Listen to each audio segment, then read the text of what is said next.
I signed the divorce papers right there on the crisp white tablecloth, moving my pen smoothly past the untouched anniversary tiramisu. My husband Dante watched me with a smirk, his eyes gleaming not with regret, but with the thrill of a man who thinks he just pulled off the deal of a century.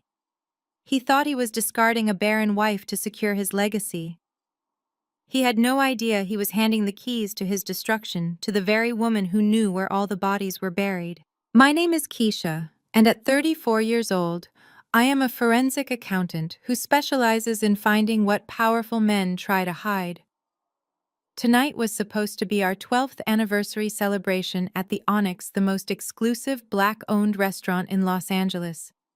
I had arrived 15 minutes early, wearing a silk emerald dress that Dante used to say made me look like royalty.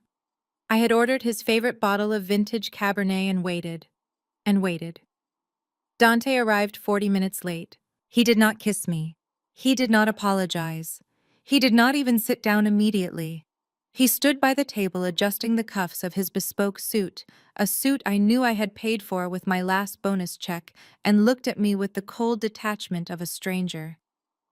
"Happy anniversary," I said, keeping my voice steady despite the knot tightening in my stomach. Dante finally sat down, but he waved away the waiter who approached with menus. "We are not eating," he said flatly. He reached into his briefcase, and instead of a jewelry box or a card, he pulled out a thick manila envelope and slid it across the table. It knocked over the small vase of roses, sending water spilling onto the linen. "What is this?" I asked, though the sinking feeling in my gut told me I already knew. "It is over, Keisha," Dante said. His voice was not loud, but it carried a cruelty that cut through the ambient jazz music. "I am filing for divorce. I need you to sign these. My lawyer drafted them this morning. It is a generous settlement considering you have contributed nothing to the sterling legacy." I stared at him. Nothing. I had managed his books, built his credit score from the ground up, and invested every cent of my salary into our lifestyle while he played venture capitalist with family money. "You are leaving me," I repeated slowly. "On our anniversary." Dante sighed, looking bored. "Let us be logical, Keisha. Marriage is a contract, and as an investment, you are a liability. 12 years, no children, no heir. You know the terms of the Sterling Legacy Trust. My father was very specific. I knew the terms. The trust fund worth $50 million would only fully vest on Dante's 37th birthday next month if he could prove he had a biological male heir or a stable marriage with the potential for one. Since we had struggled with infertility for a decade, he was running out of time. "I am a man of significant standing," Dante continued, leaning back. "I need a woman who reflects my future, not my stagnant past. You are too old-fashioned, Keisha. Too safe. I need vitality. I need youth. And most importantly, I need a son." The cruelty was breathtaking. He was speaking about me as if I were a used car he was trading in. I looked around the restaurant. I saw the discreet glances from other tables. In our social circle, appearance was everything, and Dante was humiliating me publicly without a second thought. "Is there someone else?" I asked. Dante checked his watch. "Her name is Jasmine. She is 24. She is vibrant. And unlike you, she knows her duty as a woman." Jasmine, his executive assistant. The one I had hired 6 months ago because I thought she needed a break. The one I had mentored. I looked down at the papers. He was offering me nothing. No alimony, no share of the house. Just my personal belongings and a swift exit. "If you do not sign now," Dante threatened, dropping his voice, "I will make this ugly. I will drag you through court until you are bankrupt. I will tell everyone about your medical inability to conceive. Do you really want your failure broadcasted to the entire church?" He knew exactly where to hit. For years, I had protected his ego. I had taken the blame for our infertility issues, silently enduring the pitying looks from his mother and the whispers at social gatherings. I had shielded him from the truth of his own medical history because I loved him. But looking at him now, the love evaporated instantly, replaced by a cold, clinical clarity. He was not a partner. He was a target, and I was the best auditor in the city. I picked up the pen. Fine, I said. Dante blinked, surprised by my lack of resistance. He had expected tears. He had expected a scene he could use to paint me as the unstable, emotional ex-wife. I signed the document with a flourish, the ink bleeding slightly into the paper. I pushed the envelope back to him. Done, I said, my voice devoid of emotion. Dante grabbed the papers, checking the signature as if he expected a trick. Good, he said, letting out a breath. You finally did something useful. Now if you will excuse me, I have a celebration to attend. He did not wait for me to leave. He raised his hand and signaled toward the entrance. The heavy oak doors opened, and Jasmine walked in. She was wearing a tight white dress that left little to the imagination, and she was not alone. She walked with one hand resting possessively on a small but visible baby bump. The air left my lungs. Jasmine strutted to the table, her eyes locking with mine. There was no shame in her gaze, only triumph. She waited until I stood up, and then she slid into my warm chair. Hello, Keisha, she said, her voice dripping with fake sweetness. Thank you for being reasonable. Dante and I were so worried you would make this difficult for the baby. She looked at Dante and he beamed at her, placing a hand over hers on the table. A male heir, he said loud enough for the neighboring tables to hear. The ultrasound confirmed it this morning. A sterling son, finally. I stood there clutching my purse, feeling the eyes of the room on me. The waiter arrived with a bottle of champagne Dante must have pre-ordered. To the future, Dante toasted, clinking his glass against Jasmine's. To freedom. And to family. They drank, ignoring me completely. I was a ghost in my own life. The discard pile. I turned to walk away, my heels clicking on the marble floor. Every step took effort. My mind was racing, connecting dots I should have seen months ago. The late nights. The missing funds in the joint account I had noticed but ignored. The way Jasmine had started dressing like me, but younger. But as I reached the door, I stopped. The years of training as a forensic accountant kicked in. Patterns, anomalies, details that do not add up. I remembered a medical file I had seen years ago, a file Dante thought was lost. A file that detailed a bout of mumps orchitis he had suffered at 20 years old. A file that had a very specific conclusion about his fertility. I turned around. I walked back to the table slowly. Dante saw me coming and rolled his eyes, setting his glass down.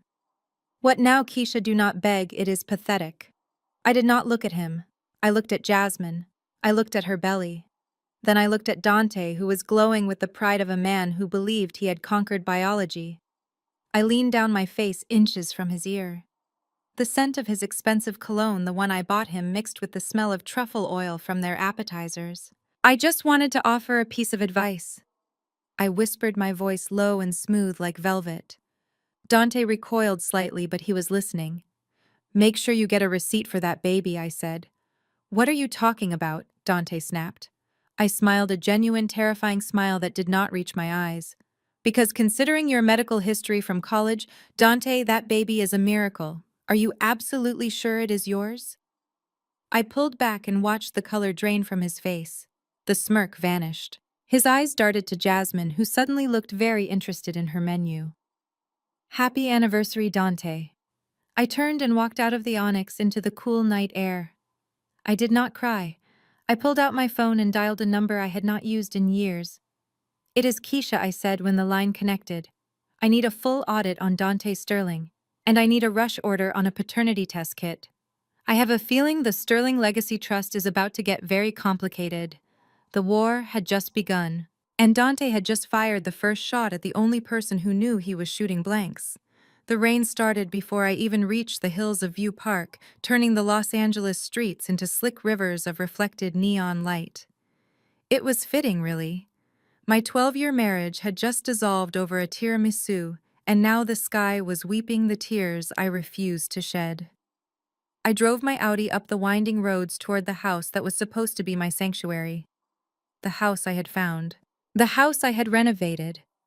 The house where I had planned to raise the children Dante claimed I could not give him.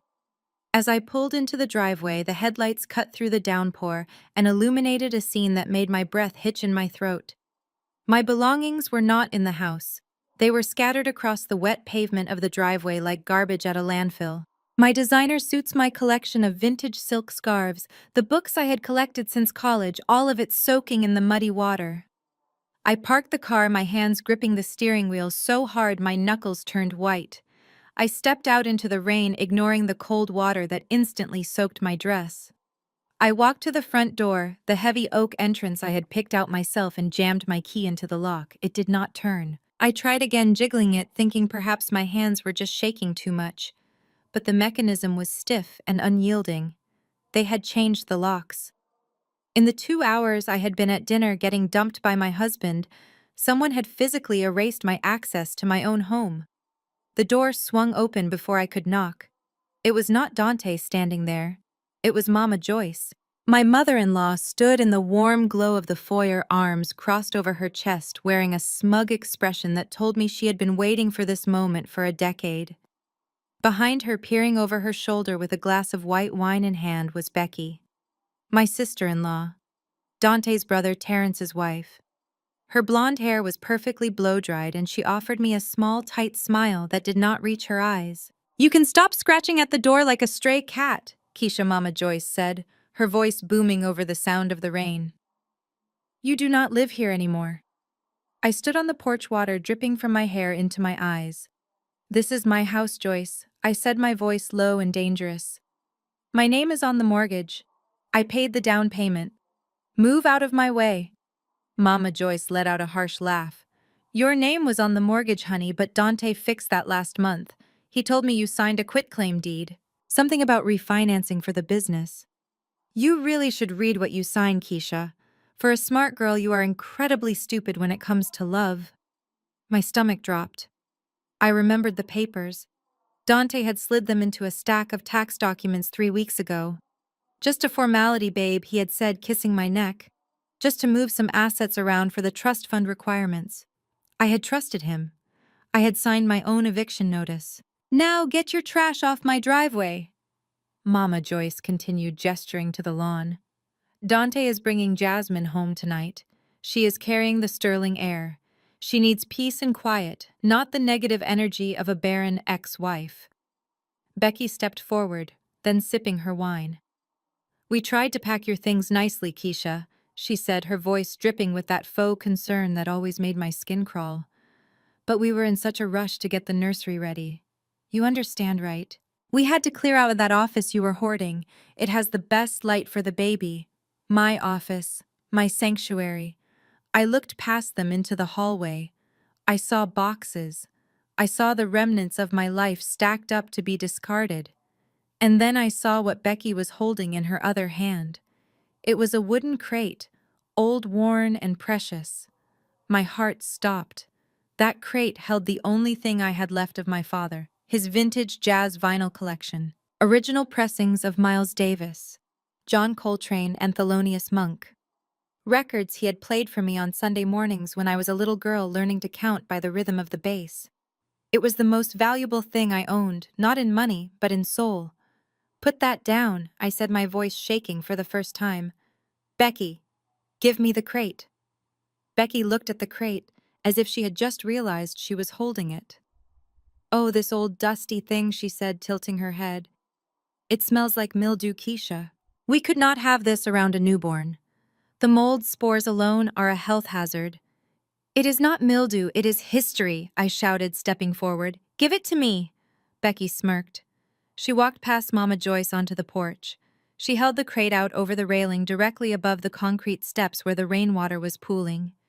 "You know, Terrence always says you hold on to the past too much," she said lightly. "Maybe it is time to let go. You do not fit in this family, Keisha. You never did. Your music is just like you. Outdated. A little too loud. And not quite right for us." She opened her hands. "No!" I screamed, lunging forward. But I was too late. The crate hit the concrete with a sickening crunch. I heard the snap of vinyl, the shattering of history. The record spilled out, sliding into the muddy puddles. I watched as a first pressing of Kind of Blue cracked down the middle, the label soaking up the dirty water. Oops, Becky said, covering her mouth with a feigned gasp. My hands are just so slippery from the wine. So sorry, Keisha, but really it is for the best. You need a fresh start, without all this baggage. I fell to my knees on the wet concrete. I reached for the broken pieces of my father's legacy. The rain was washing away the album art, turning the cardboard into pulp. I gathered the shards against my chest, the sharp edges of the vinyl scratching my skin. I looked up at them. Mama Joyce was laughing softly, a low rumble of satisfaction. Becky was looking down at me with pity masked as superiority. They looked like giants, standing in the warmth of the house I had built, looking down at the peasant in the mud. They expected me to scream. They expected me to attack them, to give them a reason to call the police and have me dragged away. They wanted the angry black woman narrative to justify everything they had done. I took a deep breath. The cold air filled my lungs, sharpening my mind. I stood up slowly, clutching the ruined records to my chest. I did not wipe the rain from my face. I did not fix my dress. I just looked at them. I pulled out my phone and opened the Uber app. My fingers were numb, but I managed to request a ride. You think you have won? I said, my voice deadly calm, cutting through the sound of the storm. You think because you changed the locks and broke my records that you have broken me. Mama Joyce scoffed. You are broken, Keisha. You have no husband, no house, no children. You are nothing. Go find a hotel room and cry it out. I walked down the steps, my heels clicking on the wet pavement. I stopped at the bottom and turned back to look at the house. The house where I had hosted Thanksgiving dinners. The house where I had nursed Dante through the flu. The house where I had signed away my youth. I looked directly at Mama Joyce. Enjoy the house, Joyce, I said. Get comfortable, decorate the nursery, because I am going to take it all back. I shifted my gaze to Becky. And you, Becky, you think you are safe because you are the sister-in-law who produced the nieces and nephews. You think your whiteness shields you from the sterling cruelty, but you just started a war you do not have the budget for. A pair of headlights swept across the lawn. My ride was here. I opened the car door and placed the wet, broken records gently on the seat. Before I got in, I turned one last time. Keep the locks, I called out. You are going to need them to keep the police out when I am done with you. I slammed the car door, shutting out their confused expressions. As the car pulled away, I did not look back at the mansion on the hill. I looked down at the broken record in my lap. I was homeless. I was divorced. I was alone. But as I traced the crack in the vinyl, I felt a cold, hard resolve settling in my gut. They had taken my past. They had tried to destroy my future. But they had forgotten who I was in the present. I was a forensic accountant. I knew how to follow the money, and I knew exactly where the Sterling family buried their skeletons. The driver looked at me in the rearview mirror, his eyes wide with concern. Where to miss? He asked. Take me to the extended stay on La Brea, I said.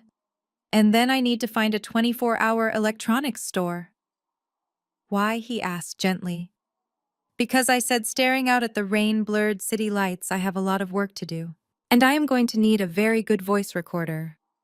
The eviction was the beginning, but the audit was coming. And unlike my marriage, the numbers would not lie. The extended stay motel on La Brea smelled of lemon cleaner and stale cigarette smoke, a sharp contrast to the lavender diffusers and fresh linens of the home I had just been evicted from. I sat at the small wobbly desk, pushing aside the complimentary coffee maker to make room for my laptop. Outside the window, sirens wailed, and the neon sign of a 24-hour liquor store buzzed with a rhythmic electrical hum. It was 3 a.m. Most women in my position would be sleeping or crying or calling their mothers. I was doing none of those things. I was working. I opened my laptop and the screen cast a harsh blue glow over my face. I cracked my knuckles, a habit I only engaged in before a difficult audit. For 12 years I had been Dante Sterling's wife, his partner, and his support system. But tonight, I was none of those things. Tonight, I was the senior forensic auditor who had brought down 3 Ponzi schemes and a corrupt city councilman. Dante thought he had stripped me of my power by taking my house and my husband's status. He forgot that I was the one who set up his passwords. I navigated to the login page for the Sterling Venture Capital Secure server. My fingers hovered over the keyboard. Dante was arrogant. He was the kind of man who believed he was too smart to be hacked and too important to follow basic security protocols.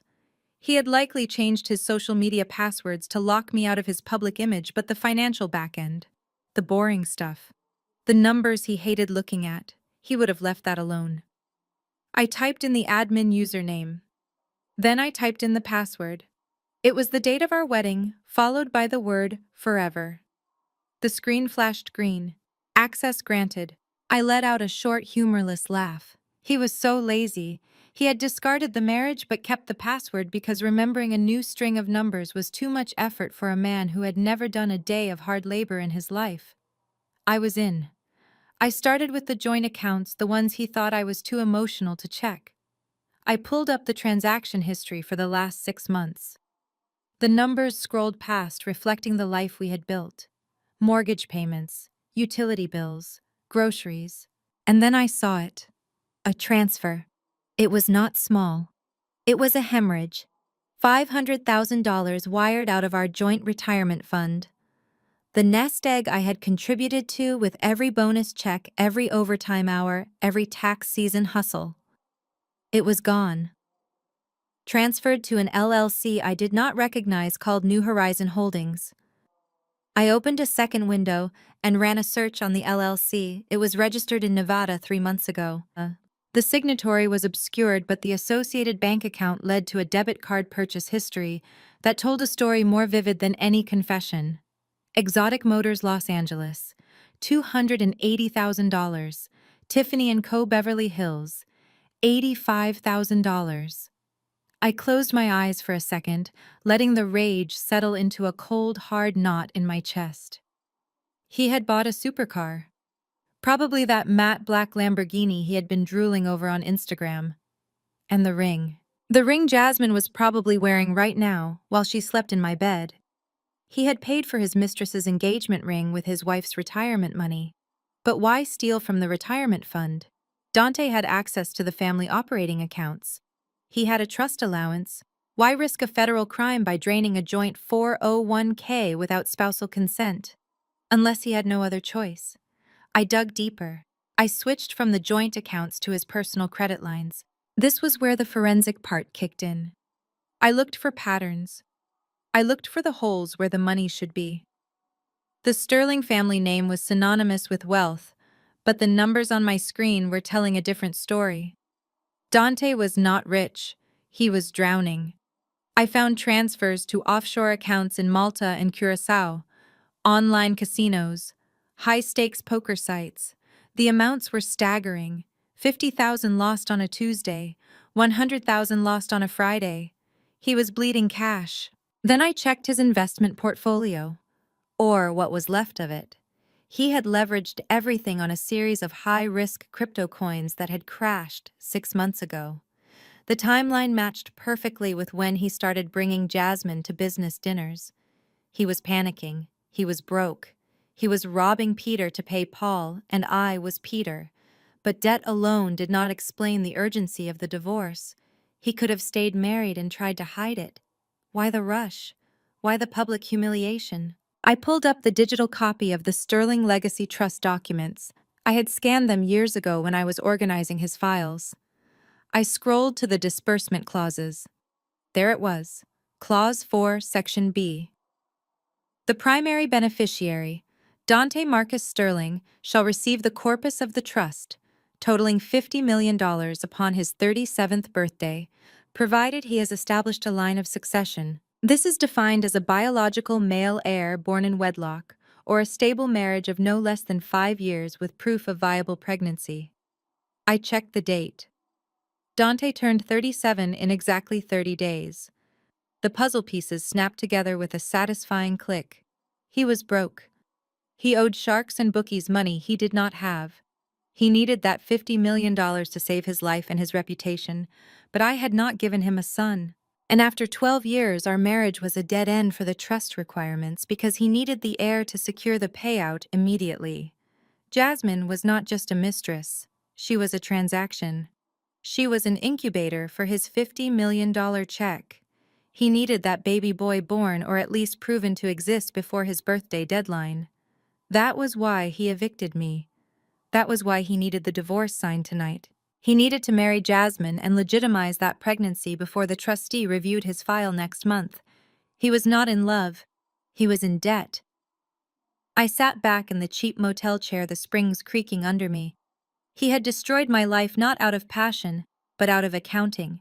He had calculated that discarding me was cheaper than missing out on his inheritance. I saved every document. I downloaded the bank statements, the gambling logs, the crypto losses, and the fraudulent transfer of my retirement funds.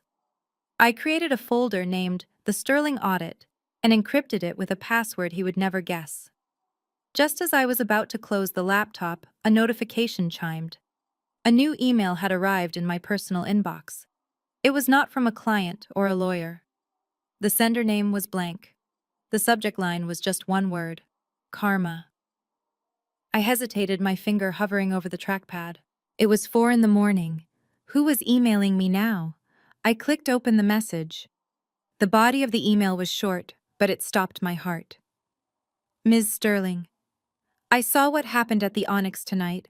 I used to work at the University Health Center in 2008. Your husband was a patient of mine. He treats people like garbage, and he thinks his money can bury the truth. You should request his full medical file from his sophomore year. Look for the treatment records regarding mumps or orchitis. He is lying to everyone, including himself. There was no signature, just an attachment. A grainy, scanned image of an old patient admission form with Dante's name and date of birth.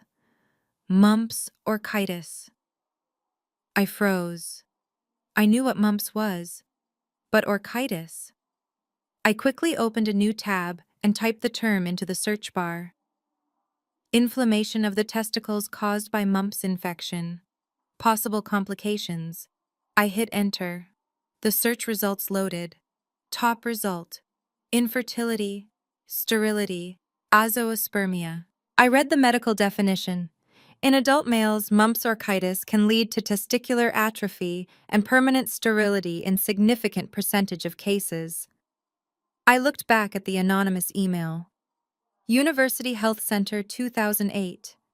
Dante would have been 20 years old. We met when he was 22. He had never mentioned this. He had watched me endure years of invasive fertility treatments. He had watched me take hormone injections that made me sick. He had watched me cry over negative pregnancy tests, month after month.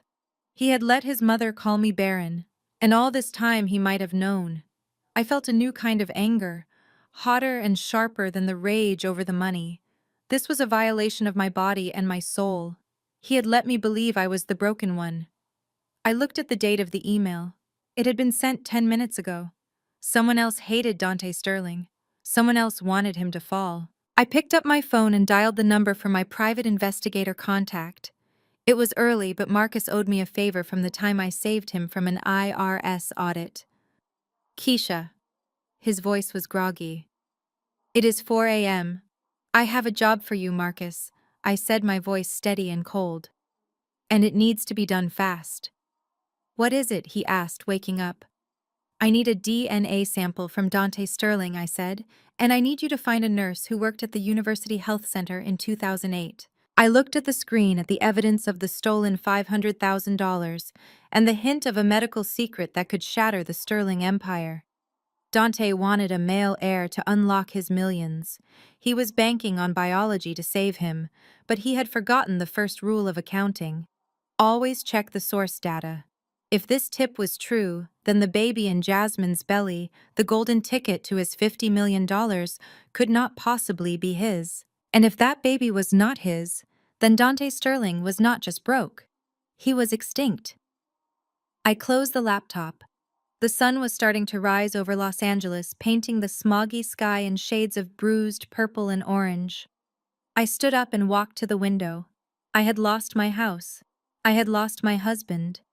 But I had found the weapon I needed. It was time to go to work. The invitation felt heavy in my hand like a physical brick of malice.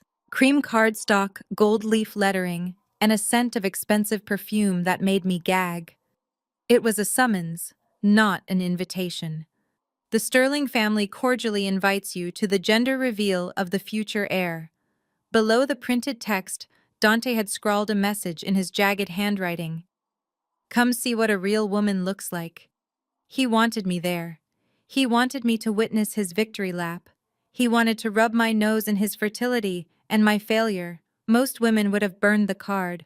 I filed it in my evidence folder. I drove my rental car up the familiar winding roads of View Park. The security guard at the gate hesitated when he saw me, but I flashed the invitation and he raised the bar.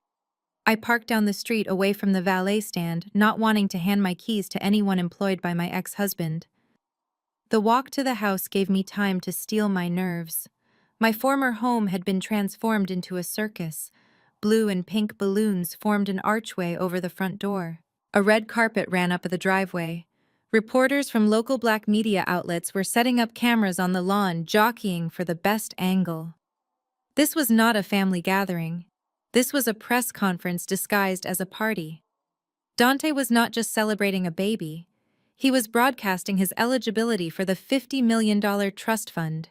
He needed the world to know the heir existed before the check cleared next month. I smoothed my dress. I had chosen a sleek white pantsuit, armored and professional. I was not here as the grieving ex-wife. I was here as the auditor. I needed to see the players on the board. I needed to see how they moved. I walked up the red carpet, ignoring the whispers. The guests were the elite of Los Angeles. Doctors, lawyers, influencers. People who had eaten at my table and drunk my wine for a decade. Now they looked at me with a mixture of pity and morbid curiosity. They parted like the Red Sea, afraid that my bad luck might be contagious. I reached the entrance where the grand double doors stood open. Standing guard like a bouncer was Terrence, Dante's older brother. Terrence had always been the bitter one. The one who worked hard but never got the glory. He was shorter than Dante, stockier, with eyes that always seemed to be counting other people's money. He blocked my path, crossing his arms over his chest. Well, well, well, Terrence sneered loud enough for the nearby guests to hear. If it is not the ghost of Christmas past, I did not think you had the nerve to show up, Keisha. I looked him in the eye. I was invited, Terrence. Besides, I have some paperwork Dante needs to sign for the asset division. I am just here to facilitate the transfer. Terrence laughed, a harsh barking sound. Asset division? You mean you are here to beg for scraps? You should have stayed in your motel room. This party is for people who contribute to the bloodline, not for dry branches like you. The insult was crude and predictable. Dry branch, barren, dead weight. He was attacking my womanhood because he could not attack my intelligence. Is that what you call it? I asked coolly. Contributing. I thought Dante was the one making the contribution. You seem very invested in his success, Terrence. Usually you hate it when Dante wins. Terrence's smile faltered for a fraction of a second. A flicker of something dark passed behind his eyes. I care about the legacy, he said stiffly. The Sterling name must continue. And since you could not do the job, we had to bring in fresh talent. He stepped aside, mocking a bow. Go on in. Watch and learn, Keisha. Maybe you can take notes on how to keep a man happy. I walked past him, my head high. The foyer was unrecognizable. My carefully curated art collection was gone, replaced by massive portraits of Dante and Jasmine. The air smelled of lilies and arrogance. I moved through the crowd, scanning the room. I spotted Becky near the bar, my sister-in-law, Terrence's wife. She was holding court with a group of women from the charity league, laughing loudly. When she saw me, her eyes lit up with malicious delight. She whispered something to her friends, and they all turned to look at me. Becky detached herself from the group and glided toward me, holding 2 glasses of red wine. Keisha, she exclaimed, her voice pitch-perfect with fake warmth. I am so surprised to see you. We thought you would be too devastated to come. You know, with the baby and everything. It must be so hard for you seeing Dante so happy. She stood too close, invading my personal space. I am fine, Becky, I said. I just came to drop off some documents. Oh, sure, documents, she said, nodding sympathetically. Just an excuse to see him one last time, right? It is sad, really, but do not worry. Jasmine is going to be a great mother. She has such a natural instinct, unlike some people who force it. She took a step closer, feigning a stumble. Her hand jerked forward. Oops, she cried out.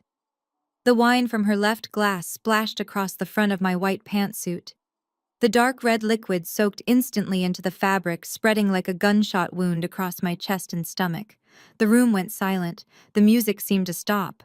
Everyone was looking at us. Becky covered her mouth with her hand, her eyes dancing with triumph. Oh my God, I am so clumsy, she said loud enough for the back row to hear. I am so sorry, Keisha. Look at you. You look like a mess. Maybe you should go. You cannot stay here looking like that. It is embarrassing. It was a power move, a public branding. She wanted me to run away in tears, humiliated and stained. She wanted to show everyone that I was the stained, rejected woman who did not belong in their pristine world. I looked down at the stain, then I looked at Becky. I did not cry. I did not scream. I simply reached into my purse, pulled out a handkerchief, and dabbed at the worst of it. It is just wine, Becky, I said, my voice calm, carrying through the silent room. It washes out, unlike the stain of what you and your husband are doing. Becky's smile vanished. What is that supposed to mean? I did not answer her. I turned my back on her, dismissing her completely. I walked further into the room, wearing the wine stain like a badge of war. I would not leave. I would not give them the satisfaction. I found a spot near the back of the room where I could see the stage. Dante was up there holding a microphone, looking like a king. He was wearing a white tuxedo that matched the decor.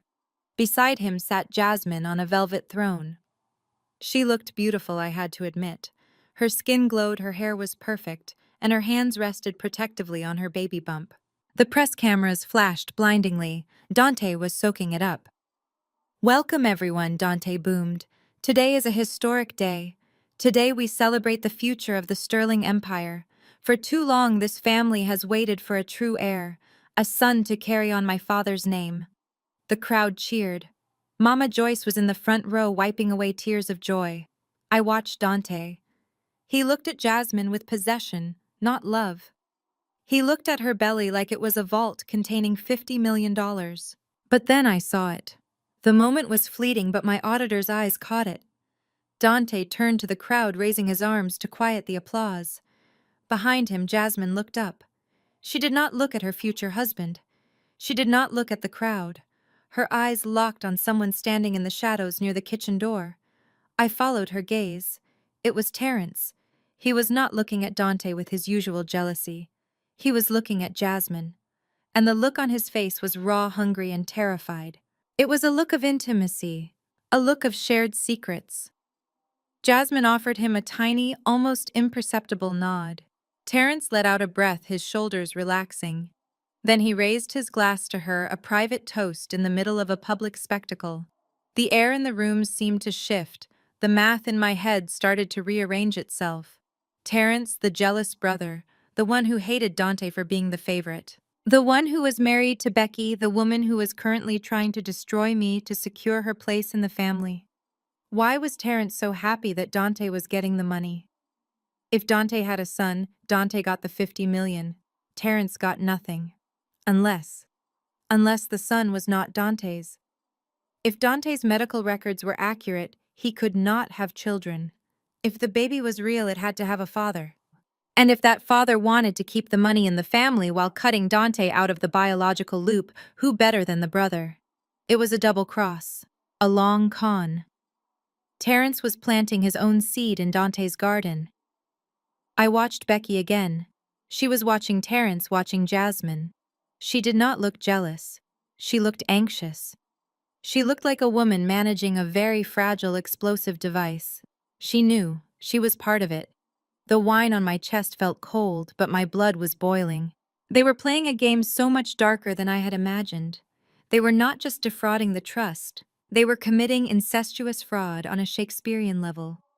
Dante grabbed Jasmine's hand and pulled her to her feet. "And now the moment you have all been waiting for," he shouted.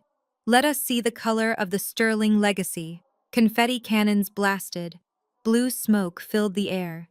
"It is a boy," the crowd roared. Dante hugged Jasmine, kissing her hard for the cameras.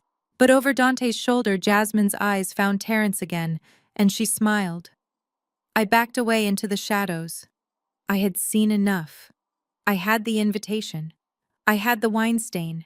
But more importantly, I had the theory. I slipped out the side door, avoiding the valet. I walked to my car in the dark, my mind racing. I needed that DNA test. And I needed it now. Because if my theory was right, I was not just going to divorce Dante. I was going to dismantle the entire Sterling family tree branch by rotten branch. I sat in my car and dialed Marcus. "Did you get the sample?" I asked. "I got it," Marcus said. "And I found the nurse. She is willing to talk." "Good," I said, starting the engine. "Meet me at the lab. I have a new hypothesis to test. And bring a second kit." "Why?" Marcus asked. "Because," I said, watching the blue smoke drift out of the mansion windows, "I think we need to test more than just Dante. We need to test the uncle, too." The party was just getting started, but the hangover was going to be lethal. I sat on the edge of the lumpy motel mattress, scrubbing at the dried Cabernet stain on my white pantsuit with a hotel bar of soap.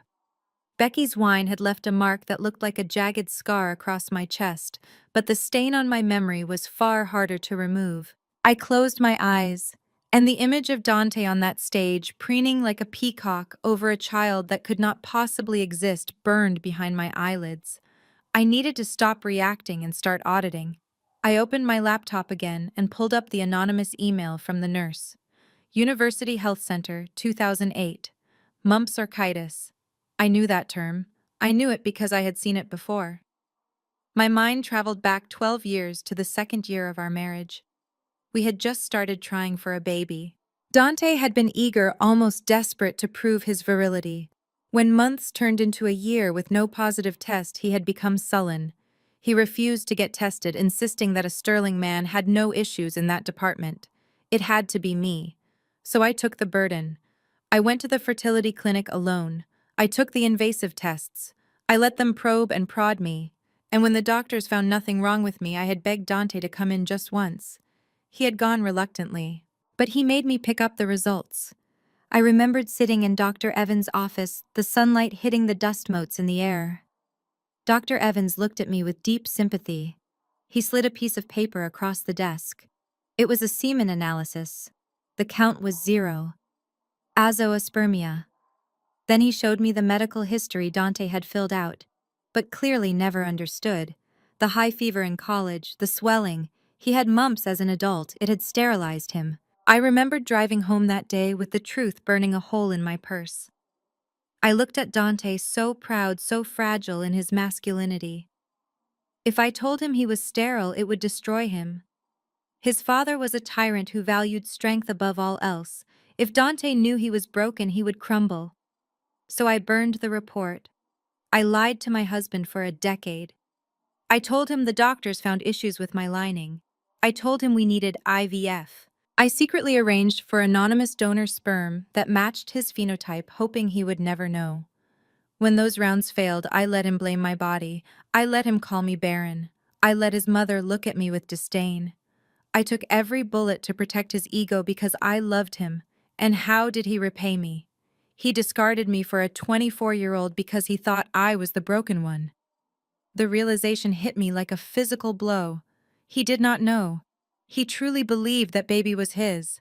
He believed his swimmers had finally found the finish line. But if he was sterile, then who was the father? I picked up my phone and called Marcus.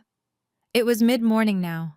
"I need you to get something for me," I said, my voice devoid of the trembling that had plagued me the night before. "Name it," Marcus said. "I need Dante's DNA, not a cup from a trash can. I need something undeniable." He works out at Equinox on Olive Street every morning at 10. He drinks from a reusable metal bottle, but he uses their towels. "Get me a towel. Get me a bottle. Get me anything with his saliva or sweat on it." "Done," Marcus said. What else? I need eyes on Jasmine, I said. She is living in my house now. I want to know where she goes when Dante is at the office. I want to know who she talks to. I wired Marcus a retainer that drained the last of my personal savings. It was a gamble, but forensic accounting is all about investment and return. 2 hours later, Marcus texted me a photo of a plastic biohazard bag containing a white gym towel. Got it. He wiped his face with it after a treadmill run, dropping it at the lab now. I called my contact at the lab, a woman named Sarah, who owed me her job after I found the embezzlement scheme her boss was running. Sarah, I need a rush on a YSTR analysis, I told her. Compare the sample Marcus is bringing against the prenatal profile you have on file for Jasmine Wells. Keisha, that is highly irregular, Sarah whispered. That prenatal test is sealed. I know I said. But if I am right, you are going to want to be on the winning side of this. Just run the numbers, Sarah. Tell me if the baby in Jasmine's belly shares a paternal line with Dante. She agreed reluctantly. I spent the rest of the afternoon in the motel room building my case file. I pulled tax returns. I pulled credit card statements. I reconstructed the timeline of the affair. Dante had started paying Jasmine's rent 6 months ago. He had leased a Porsche in her name 3 months ago. But there was a discrepancy. I found a series of cash withdrawals from Dante's personal account. $9,000 here, $5,000 there, just under the $10,000 reporting limit. He was smart enough to avoid federal flags, but stupid enough to leave a pattern. Where was the cash going? At 5 p.m. my phone pinged. It was Marcus. I am outside the house on View Park, he texted. Jasmine just left. She is driving the Porsche. Follow her, I typed back. 20 minutes later. She is pulling into a motel in Inglewood, the Seabreeze. It is a dive Keisha, not exactly the Ritz. Why would the future Mrs. Dante Sterling, driving a brand new Porsche, go to a cheap motel in Inglewood? Keep watching, I ordered. 10 minutes passed, then 20. The suspense was making my skin itch. I paced the small room, then my phone buzzed. A photo message. Check this out, Marcus wrote. I opened the image. It was grainy, taken with a telephoto lens through a car window, but the subjects were unmistakable. Jasmine was standing in the doorway of room 12. She was not alone. A man was leaning against the doorframe, his hand resting intimately on her waist. He was kissing her neck, and she was laughing, her head thrown back in a way she never did with Dante. I zoomed in on the man's face. It was not a stranger. It was not some random lover from her past. It was Terrence, Dante's older brother, my brother-in-law.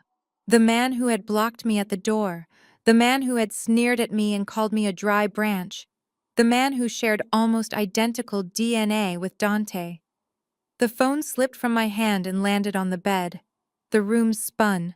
The look they had shared at the party, the toast Terrence had made, the way Becky had watched them with terror in her eyes. It all made sense. Dante was sterile. He could not produce an heir to unlock the $50 million. But Terrence could. If Terrence impregnated Jasmine and they passed the baby off as Dante's, the DNA would be close enough to fool a basic paternity test. They were brothers. They shared the Sterling bloodline. The trust required a biological male heir. Terrence was planting a cuckoo in the nest. He was helping Dante secure the money, knowing that the child, the heir to the empire, was actually his. He would control the legacy through his blood. He would control Jasmine. And eventually he would control Dante. It was brilliant. It was evil. And it was incestuous fraud of the highest order. I picked up the phone and stared at the picture of Jasmine and Terrence kissing in the golden light of the motel sunset. They thought they were so smart. They thought they had covered every angle, but they had forgotten one variable. They had forgotten about the wife who knew how to read the fine print. Sarah called me 10 minutes later. Keisha, she said, her voice breathless. I ran the preliminary comparison, the sample from the towel and the prenatal profile, and I asked. They are a match, Sarah said. A 99.9% match on the Y chromosome markers. It says they are from the same paternal lineage. Exactly, I whispered. Same lineage, but not the same father. Standard paternity tests look for lineage. They confirm the father is a sterling, but they do not distinguish between brothers unless you run a specific advanced panel. Run the advanced panel, Sarah. But I do not have a sample for the brother, she said, confused. I looked at the photo on my screen. Terrence was smoking a cigarette, flicking the ash onto the pavement. You will, I said. Marcus is on site. I hung up and texted Marcus. Do not leave. Wait until Terrence throws that cigarette butt away. I need it. I walked to the mirror in the motel room. The wine stain was still visible, a faint purple shadow on my chest. Dante had destroyed my life for a lie. He was celebrating a son that belonged to his brother. He was about to hand over his fortune to the man who was sleeping with his fiancée. I should have been devastated. I should have been heartbroken. Instead, I started to laugh. It was a low, dark sound that bounced off the cheap drywall. Congratulations, Dante, I whispered to the empty room. You finally got your family. And I was going to be the one to introduce them. The pieces of the puzzle were scattered across the cheap motel bedspread like shards of a broken mirror reflecting a family so twisted it made my stomach turn. I stared at the grainy photo of Terrence kissing Jasmine, and suddenly the last 12 years of family dinners clicked into a horrifying new focus. This was not just about lust, this was a coup. I thought back to every Thanksgiving, every Christmas, every birthday at the Sterling Mansion. Mama Joyce sat at the head of the table like a queen, always serving Dante first, always praising Dante's investments, always fawning over Dante's suits. Terrence sat at the other end, often ignored, usually criticized. Terrence, the older brother who worked a mid-level management job. Terrence, who drove a leased Lexus while Dante bought cash Porsches. Terrence, who had to beg Mama Joyce for a loan to fix his roof while Dante got $50,000 birthday checks. Mama Joyce had created this monster. She had pitted her sons against each other since the cradle, anointing Dante the Golden Prince and casting Terrence as the spare. She had bred a resentment in Terrence so deep and toxic, it had metastasized into this elaborate, incestuous scheme. He wanted what Dante had. He wanted the money, the power, and the respect. And since he could not earn it, he was going to steal it using his own biological material. But the most chilling realization was Becky. I paced the small room, my mind racing. Becky was Terrence's wife. She was a woman who prided herself on appearances. She was the head of the PTA. She volunteered at the animal shelter. She was the picture of suburban white perfection, desperately trying to fit into the black aristocratic world of View Park. Why would she tolerate her husband sleeping with a 24-year-old Instagram model? Why would she stand by and watch Jasmine carry her husband's child and pass it off as Dante's? Because Becky was tired of being the poor relation. I remembered a conversation from 3 months ago. We were at a charity gala, and Becky had had too much Chardonnay. She had gripped my arm, her nails digging into my skin, and hissed about how unfair it was that Dante got everything just because he was the favorite. She had said Terrence deserves the throne, Keisha. He is the one who actually takes care of the family. Becky was not a victim. She was the architect. She knew that if Dante died without an heir, the trust would dissolve or go to charity. But if Dante had a son, the money would flow. And if that son was actually Terrence's, then Terrence and Becky would hold the puppet strings.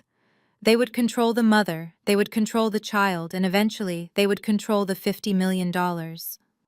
She was willing to endure the humiliation of the affair because she viewed Jasmine not as a rival, but as a surrogate.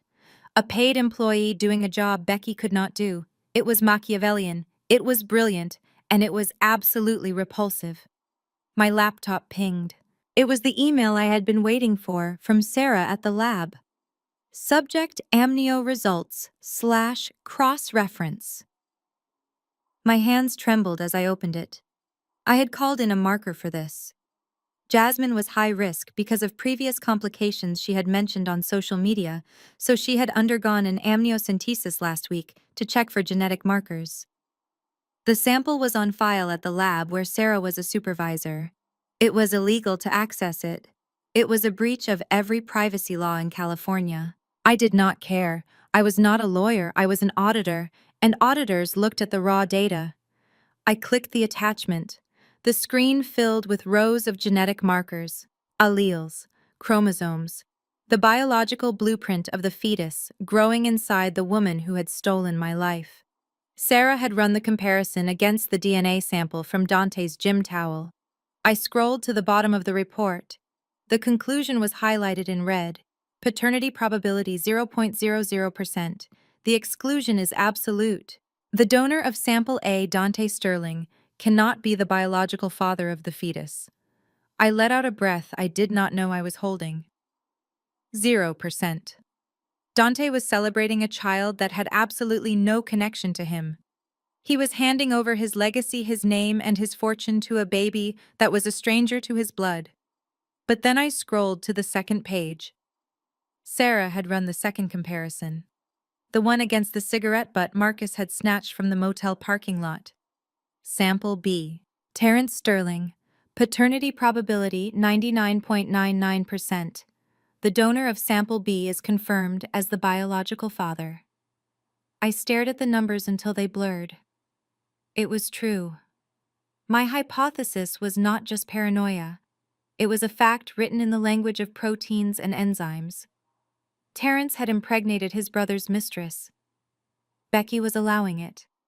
Mama Joyce was too blinded by her obsession with a male heir to see the deception right under her nose. And Dante. My arrogant, foolish, cruel husband was the biggest mark in the city.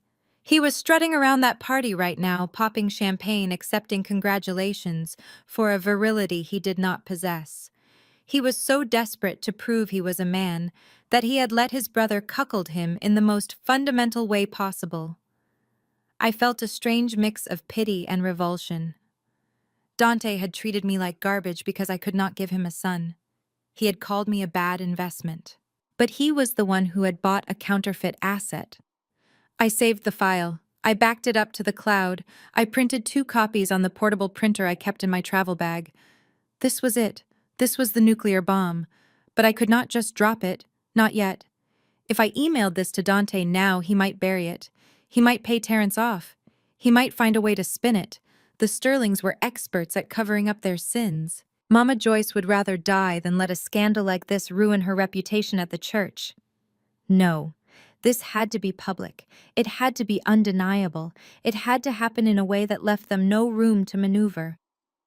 I looked at the calendar. Dante's birthday was in 2 days. The day the trust fund matured, the day he was planning to sign the final papers to claim the $50 million. He was throwing a massive gala at the Beverly Wilshire, a black tie event. The press would be there. His investors would be there. The trustee of the estate would be there. It was the perfect stage. I picked up my phone and texted Marcus. "We have a match. Terrence is the father." Marcus replied instantly. "Damn, that is cold. What is the play?" I typed back, my fingers flying over the glass screen. "The play is total scorched earth. I need you to find out who the trustee is for the Sterling Legacy Trust. I need his name and I need to know if he is going to be at the birthday gala." Marcus replied a minute later. "His name is Arthur Vance. Old school guy, very by the book. And yes, he is on the guest list. He has to be there to certify the heir." Perfect. I stood up and walked to the closet where my few remaining clothes hung. I pushed aside the business suits and the sensible blouses. I needed armor, but not the kind I wore to a board meeting. I needed something that said I was not the victim. I needed something that said I was the executioner. I grabbed my purse. I had drained my savings for the investigator, but I had one credit card Dante did not know about. A card I had kept for emergencies. This was an emergency. I was going shopping. I was going to buy the most expensive, most dramatic dress in Los Angeles. And then I was going to crash a party. Dante wanted a gender reveal. He wanted a show. I looked at the DNA report on the screen one last time. The 0% match staring back at me like a loaded gun. I was going to give him a reveal he would never forget. I closed the laptop and walked out of the motel room into the humid night. The rain had stopped, but the storm was just beginning. The morning before Dante's 37th birthday, the sun beat down on the glass facade of my independent consulting office in downtown Los Angeles. I was sitting at my desk reviewing the financial forensic report for a separate client when the door opened without a knock. I did not need to look up to know who it was. The heavy scent of oud wood cologne and the click of expensive Italian loafers on the hardwood floor announced his arrival before he even spoke.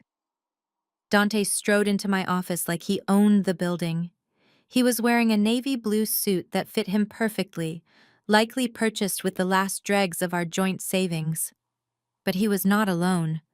Trailing behind him, struggling to walk in heels that were clearly too high for a Tuesday morning, was Becky. She was wearing a beige power suit that looked stiff and uncomfortable, clutching a designer handbag like a shield. I swiveled my chair around and folded my hands on the desk. "To what do I owe the pleasure, Dante?" I asked, my voice dry. "The divorce papers are already with the court.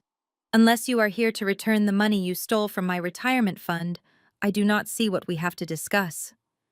Dante laughed, a short, dismissive sound. He sat in the client chair without asking, while Becky hovered nervously by the door. "I am not here about the divorce, Keisha," he said, smoothing his tie. "I am here about business. As of this morning, your contract as the external financial consultant for Sterling Venture Capital is terminated." I raised an eyebrow. I had managed his company's books since its inception. I knew where every penny came from, and more importantly, I knew where every penny disappeared to. "You are firing me," I stated. "Dante, you know the audit season is next month. You do not have anyone else who understands the shell companies you set up in Delaware." "We have that covered," Dante said, smirking. "We are restructuring, moving the financial management in-house, family only. It is a matter of trust, Keisha. And obviously, I cannot trust a vindictive ex-wife with the keys to the kingdom." He gestured to Becky, who stepped forward trying to look authoritative. "Meet the new chief financial officer of Sterling Venture Capital," Dante announced. I stared at Becky. Becky, who had once asked me if a tax write-off meant the government paid you back in cash. Becky, whose previous work experience consisted of running the PTA bake sale and a failed Etsy shop selling handmade soap. "Becky," I asked, unable to keep the incredulity out of my voice, "you are making Becky your CFO." Becky lifted her chin, defensive immediately. "I have been taking online courses, Keisha, and Terrence has been teaching me the ropes. Besides, it is just numbers. It cannot be that hard if you were doing it." I looked from her to Dante. This was not just an insult, it was suicide. Dante was putting a woman with zero financial literacy in charge of a company that was currently hemorrhaging money and actively committing tax fraud. But then I realized why. Dante needed someone to sign the documents. He needed a scapegoat for the messy quarter he had just had, the quarter where he funneled cash to Jasmine and lost thousands on crypto. He could not sign them himself without risking jail time if the IRS looked too closely. But Becky was desperate to be important. She would sign anything he put in front of her just to feel like a sterling. He was setting her up, and she was too blinded by the title to see the handcuffs waiting in the drawer. "Does Terrence know about this?" I asked. "It was Terrence's idea," Becky said smugly. "He wants to keep the money in the family. We do not need outsiders looking at our books anymore." I leaned back in my chair. A slow, cold smile spread across my face. They had just handed me the final nail for their coffin. "Very well," I said. "I will forward all the current ledgers to Becky's email." "Good luck, Becky.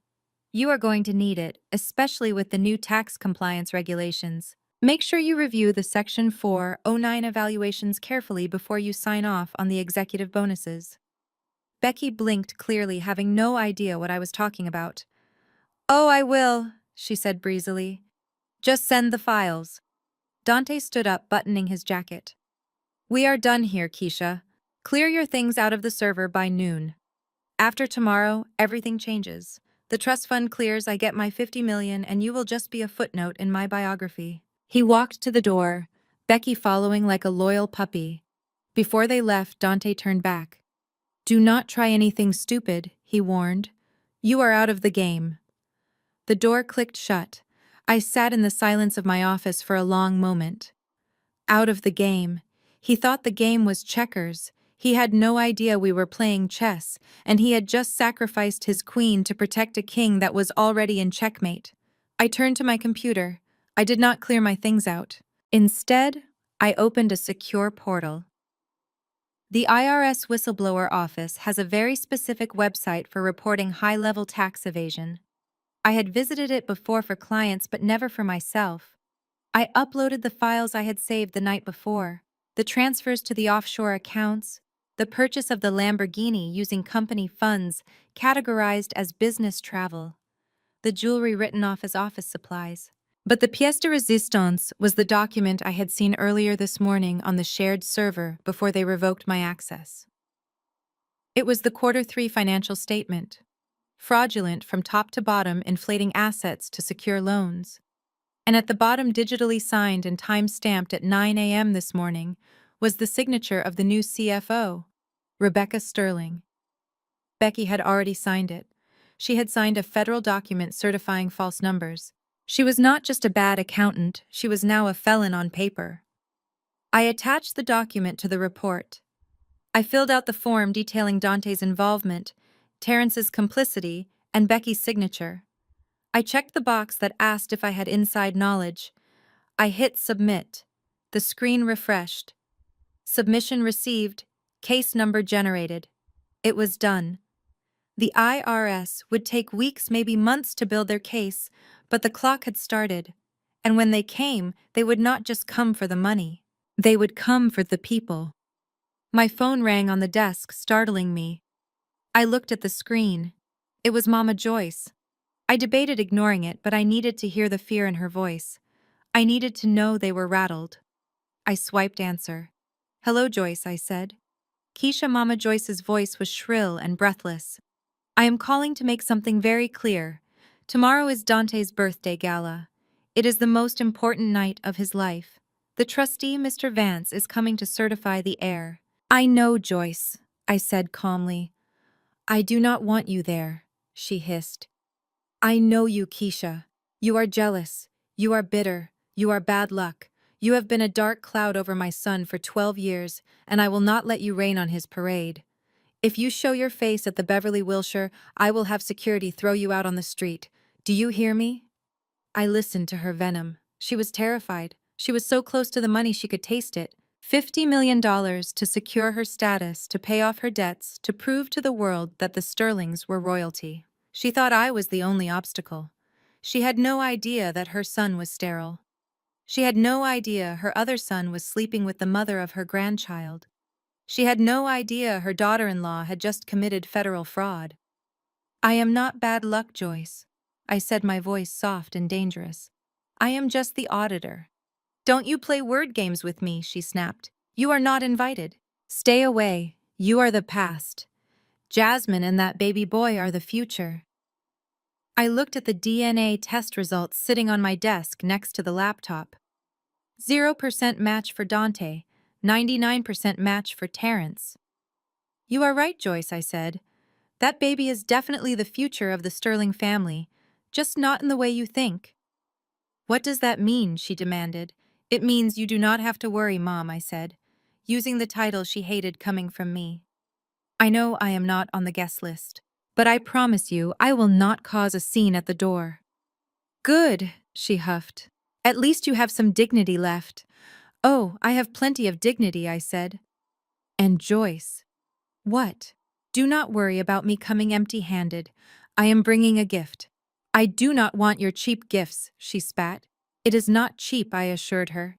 "It cost me 12 years of my life." I hung up the phone before she could respond. I looked at the calendar on my wall. Tomorrow was the 15th, Dante's birthday, the day the trust fund vested, the day he thought he won. I stood up and walked to the window, looking out at the Los Angeles skyline. The city looked peaceful from up here, but down below in the offices of the Sterling Empire, the rot was spreading. I had the financial evidence. I had the medical evidence. I had the DNA evidence. I was not just going to crash a party. I was going to host an execution. I picked up my purse and walked out of the office. I had one more stop to make before the gala. I needed a dress. And it had to be red. The color of blood. The color of ruin. The color of a woman who was done bleeding for other people. The Beverly Wilshire Ballroom was a sea of gold leaf and crystal chandeliers, a playground for the elite who measured their worth in assets under management. I stood outside the double doors, smoothing the silk of my blood-red gown. It was a dress designed to stop traffic, to incite riots, and to announce a war. I checked my reflection in the brass handle. The woman staring back was not the weeping wife who had been discarded at the Onyx. She was the auditor, and she was here to balance the books. I pushed the doors open. The noise of the party washed over me, a cacophony of laughter, clinking glasses, and a live jazz band playing a tune that felt mockingly upbeat. The room was packed with the who is who of Black Los Angeles. Tech moguls, real estate tycoons, and the social climbers who clung to them like barnacles. In the center of it all, bathed in the spotlight of 1,000 crystals, was Dante. He stood on a raised stage holding a champagne flute, looking like the king of the world. He had Jasmine on his arm. She was draped in white sequins, a virginal costume that clashed with the smugness of her smile. Her other hand rested theatrically on her stomach, the golden goose that was supposed to lay the $50 million egg. I stepped into the room. It started as a ripple. A few heads turned near the entrance, drawn by the flash of red in a room of conservative black ties and cream gowns. Then the whispers started. The ripple became a wave. Silence spread outward from where I stood, cutting through the chatter, until even the band faltered and stopped. Dante looked up, annoyed by the interruption. When he saw me, his smile froze. It did not drop, it just calcified into a mask of panic. Mama Joyce was in the front row. She turned around, her eyes widening in horror. She looked like she was about to scream. Becky, standing near the buffet, dropped her fork. I began to walk. I did not rush. I walked with the measured cadence of an executioner. The crowd parted for me. These were people who had ignored my calls, people who had unfollowed me on social media, people who had chosen the winner before the game was over. Now they stared at me with a mixture of fear and awe. I held my head high, my eyes locked on Dante. Security! Mama Joyce shrieked, jumping to her feet, her voice cracked, breaking the spell. Get her out of here! She is not invited! Someone call the police! 2 large men in black suits started toward me, moving fast. Dante looked relieved. He adjusted his tuxedo jacket, regaining his composure. Ladies and gentlemen, he boomed into the microphone, trying to reclaim the room. Please ignore the disturbance. Just a bitter ex-wife who cannot accept that the Sterling legacy is moving on. The guards were 10 feet away. I did not flinch. I did not look at them. I looked past them to an older man sitting at the VIP table right next to the stage. Arthur Vance, the trustee. He was watching me. He was a man of the law, a man who respected contracts and facts above emotion. He had known me for 12 years. He knew I was the one who filed Dante's taxes. He knew I was the one who kept the Sterling accounts compliant. I held up a single blue folder. Mr. Vance. I called out, my voice clear and steady. I am here to facilitate the certification of the heir. The guards grabbed my arms. Get her out! Dante shouted, his sweat starting to show under the stage lights. Wait! Arthur Vance stood up. His voice was not loud, but it carried the weight of the checkbook. Let her go. The guards hesitated, looking from Dante to Arthur. Mr. Vance. Dante stammered. She is crazy. She is here to cause a scene. She is here with a file, Arthur said calmly. And since I am about to sign over $50 million based on the existence of a biological heir, I think I would like to see what is in that folder. Let her speak. The guards released me. I brushed off my sleeves, pretending to remove lint. I nodded at Arthur, a professional acknowledgement between colleagues. Then I walked up the stairs to the stage. Dante backed away as I approached, pulling Jasmine with him. Jasmine looked terrified, her hand clutching her belly as if I might snatch it. Get away from me, Dante hissed off mic. You are ruined, Keisha. You have nothing. I stepped up to the podium. I placed the blue folder on the lectern next to Dante's speech notes. I leaned into the microphone. The feedback whined for a second, a sharp sound that made the audience wince. Hello, everyone, I said. My voice boomed through the ballroom.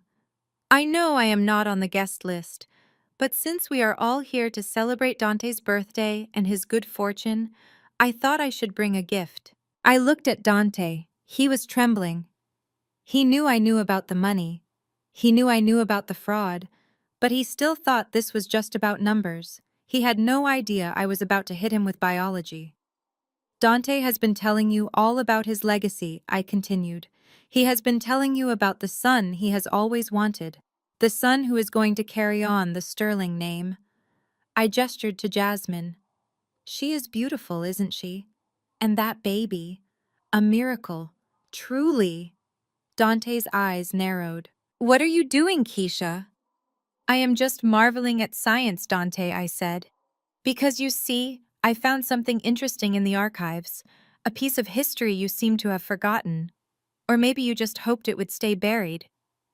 I turned to the AV technician, who was standing in the wings looking confused. I held up a flash drive. Play it, I said. The technician looked at Dante. Don't you dare! Dante screamed, lunging for me. Arthur Vance slammed his hand on the table. Play it, he ordered. The technician scrambled to plug the drive into the console. Dante froze halfway to me, realizing that tackling me on stage in front of the trustee would be the end of him. He stood there panting, his eyes wild. Behind me, the massive projection screen that had been cycling through photos of Dante descended. The room went dark. A document appeared on the screen. It was grainy, scanned from an old microfiche, but the letterhead was clear. University Health Center. Patient name, Dante Marcus Sterling. Date, November 12, 2008. The crowd murmured, squinting to read the medical jargon. For those of you who do not have a medical degree, I said, my voice cutting through the darkness. Let me read the diagnosis. Acute mumps orchitis. I paused, letting the words settle. And the prognosis, signed by Dr. Evans. The screen zoomed in on the handwritten notes at the bottom. Patient advised of significant testicular atrophy. Semen analysis confirms azoospermia. Condition is likely permanent. Patient is sterile. The silence in the ballroom was absolute. It was a vacuum that sucked the air out of the room. Sterile. The word hung there, massive and undeniable. I turned to Dante. He was staring at the screen, his mouth open, his face the color of ash. He looked like a man who had just watched his own execution. You want a male heir, Dante? I asked softly into the microphone.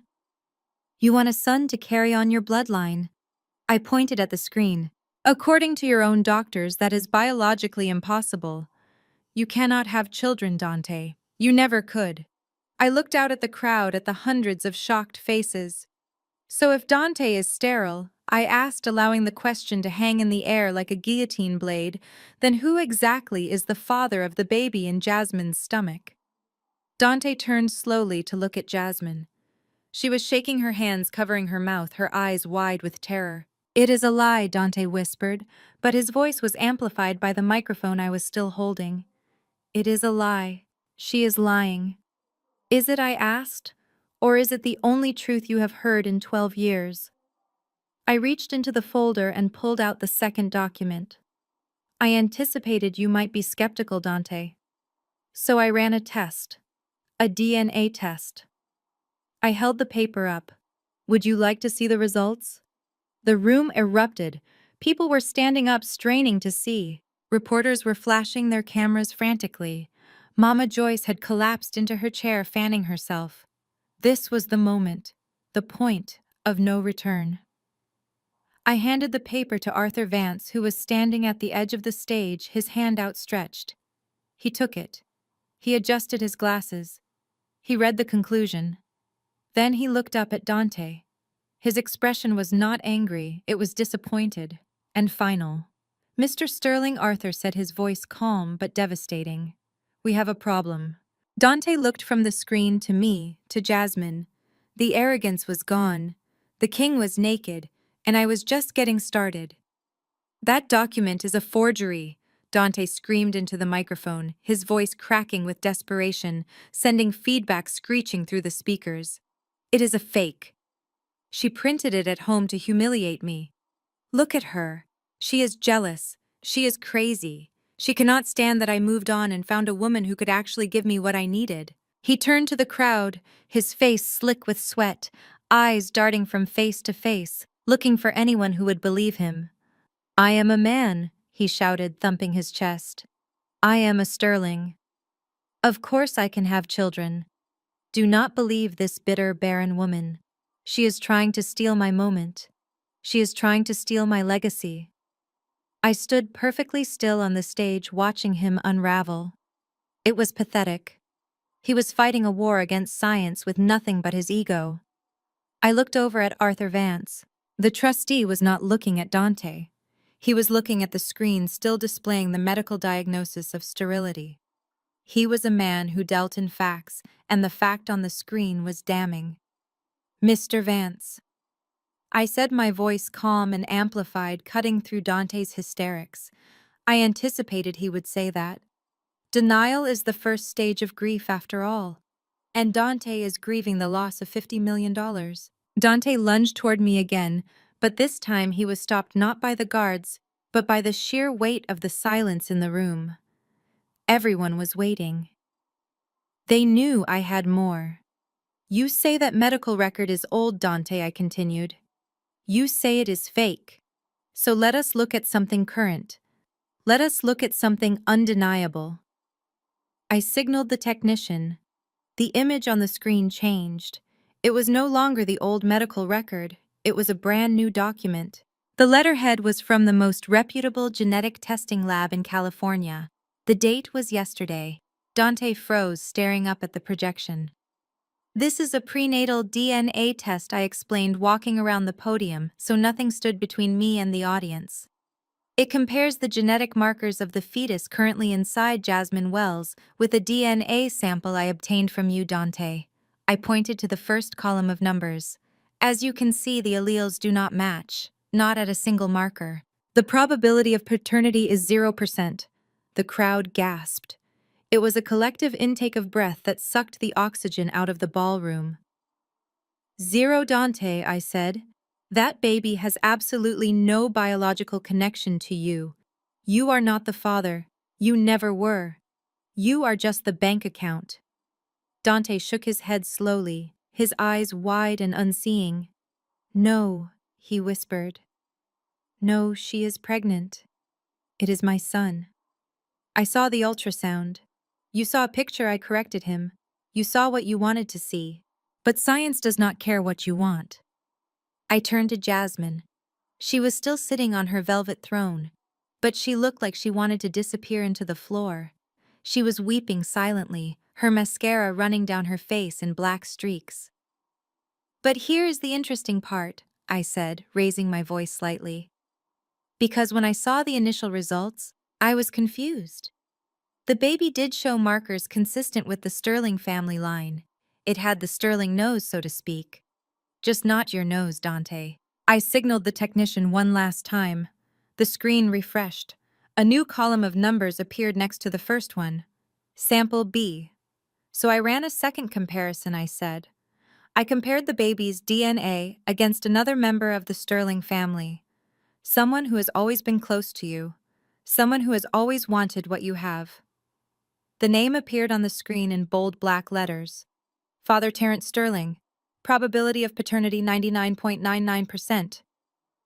The room exploded. It was not a gasp this time. It was a roar. Chairs scraped against the floor as people stood up to get a better look.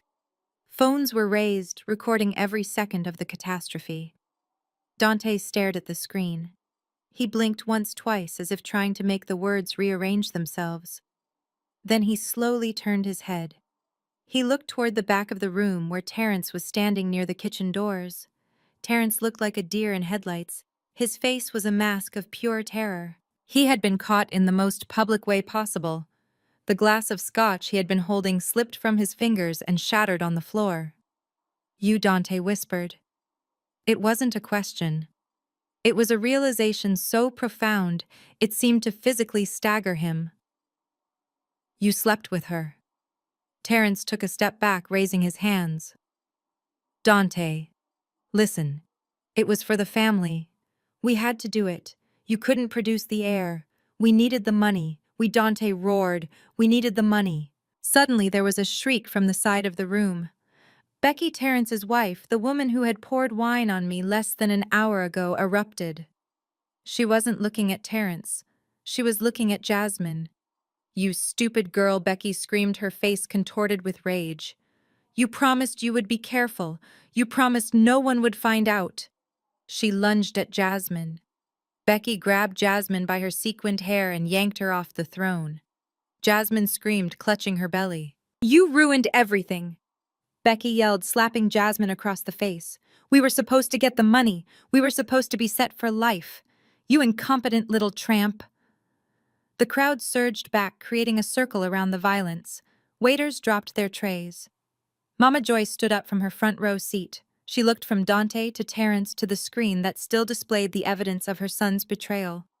Her hand went to her chest. Her face turned a terrifying shade of gray. "My boys," she gasped. "My legacy." She collapsed.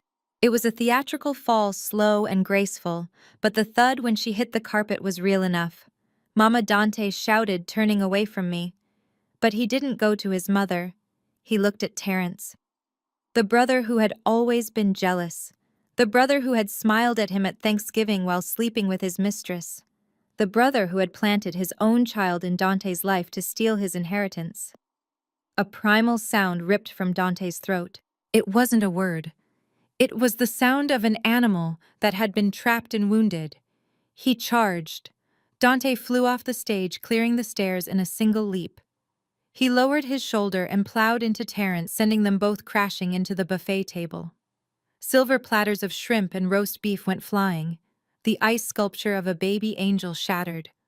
Dante was on top of Terrence, punching him repeatedly in the face. "You traitor!" Dante screamed, each word punctuated by a fist connecting with flesh. "You slept with her! You stole my life!" Terrence fought back, bloody and desperate. "I did it for us," he yelled, spitting blood. "You are a mule, Dante. You are a mule. I gave you a son." Dante grabbed a silver serving fork from the table and raised it. Security guards swarmed them, pulling Dante off his brother. Dante kicked and thrashed, his tuxedo torn, his shirt stained with his brother's blood. I watched from the podium. I stood untouched above the chaos. The red dress flowed around me like a pool of blood. Arthur Vance stood next to me, shaking his head slowly. "Disgraceful," he muttered. "Absolutely disgraceful." The police sirens began to wail in the distance. I looked down at the brawl. Becky was sobbing on the floor, her Chanel suit ruined. Jasmine was curled in a ball, protecting the baby that had caused the end of an empire. Mama Joyce was being fanned by a terrified caterer. And Dante, the man who had thrown me away like trash, was being restrained by 3 guards screaming threats at his own blood. I leaned into the microphone one last time. "Happy birthday, Dante," I said softly. I picked up my blue folder and walked down the stairs. The sea of guests parted for me again, but this time there was no pity in their eyes. There was only fear. I walked out of the ballroom, leaving the Sterling family to destroy itself in the wreckage of their own lies. The party was over, but I had one more envelope in my purse, and the night was still young. The brawl at the buffet table was ugly and desperate, the kind of violence that only happens when blood turns against blood. Security guards were finally dragging Dante off Terrence, but the damage was done. Terrence's face was a mask of red, and Dante's white tuxedo was ruined, torn at the shoulder and splattered with the cocktail sauce from the shrimp tower. The room was filled with the heavy panting of the 2 brothers and the shocked murmurs of the elite who had never seen a dynasty collapse in real time. But it was Becky who commanded the next act. She was not rushing to aid her husband. She was not trying to calm the situation. She was standing over the wreckage of the ice sculpture, her face contorted into a snarl that stripped away every layer of her suburban PTA mom persona. The veneer of the dutiful sister-in-law cracked and fell away, leaving something raw and greedy underneath. "You idiot!" she screamed, kicking Terrence in the leg while he lay gasping on the floor. "You absolute moron! I told you to be careful. I told you to stick to the plan." The room went quiet again. The silence was heavy, suffocating. Even Dante stopped struggling against the guards to look at her. The plan, Dante wheezed, spitting blood onto the carpet. Becky realized too late that she had spoken aloud. Her eyes darted around the room, landing on the horrified faces of her social circle. She tried to pull the mask back up, tried to smooth her hair and soften her expression, but the adrenaline had betrayed her. "I just meant," she stammered, backing away. "I meant we wanted to help you, Dante. We wanted the family to be secure." "Help me?" Dante asked, his voice rising in disbelief. "You watched him sleep with my fiancé. You watched him plant his child in my house, and you call that help? Keisha, make it stop." It was Mama Joyce. She was still in her chair, clutching her chest, her eyes wide and glassy. She looked at me, not her sons. She looked at me like I was the only adult in the room, like I could wave a wand and put the genie back in the bottle. I ignored her. I looked at Becky. "You were not trying to help Dante. Were you, Becky?"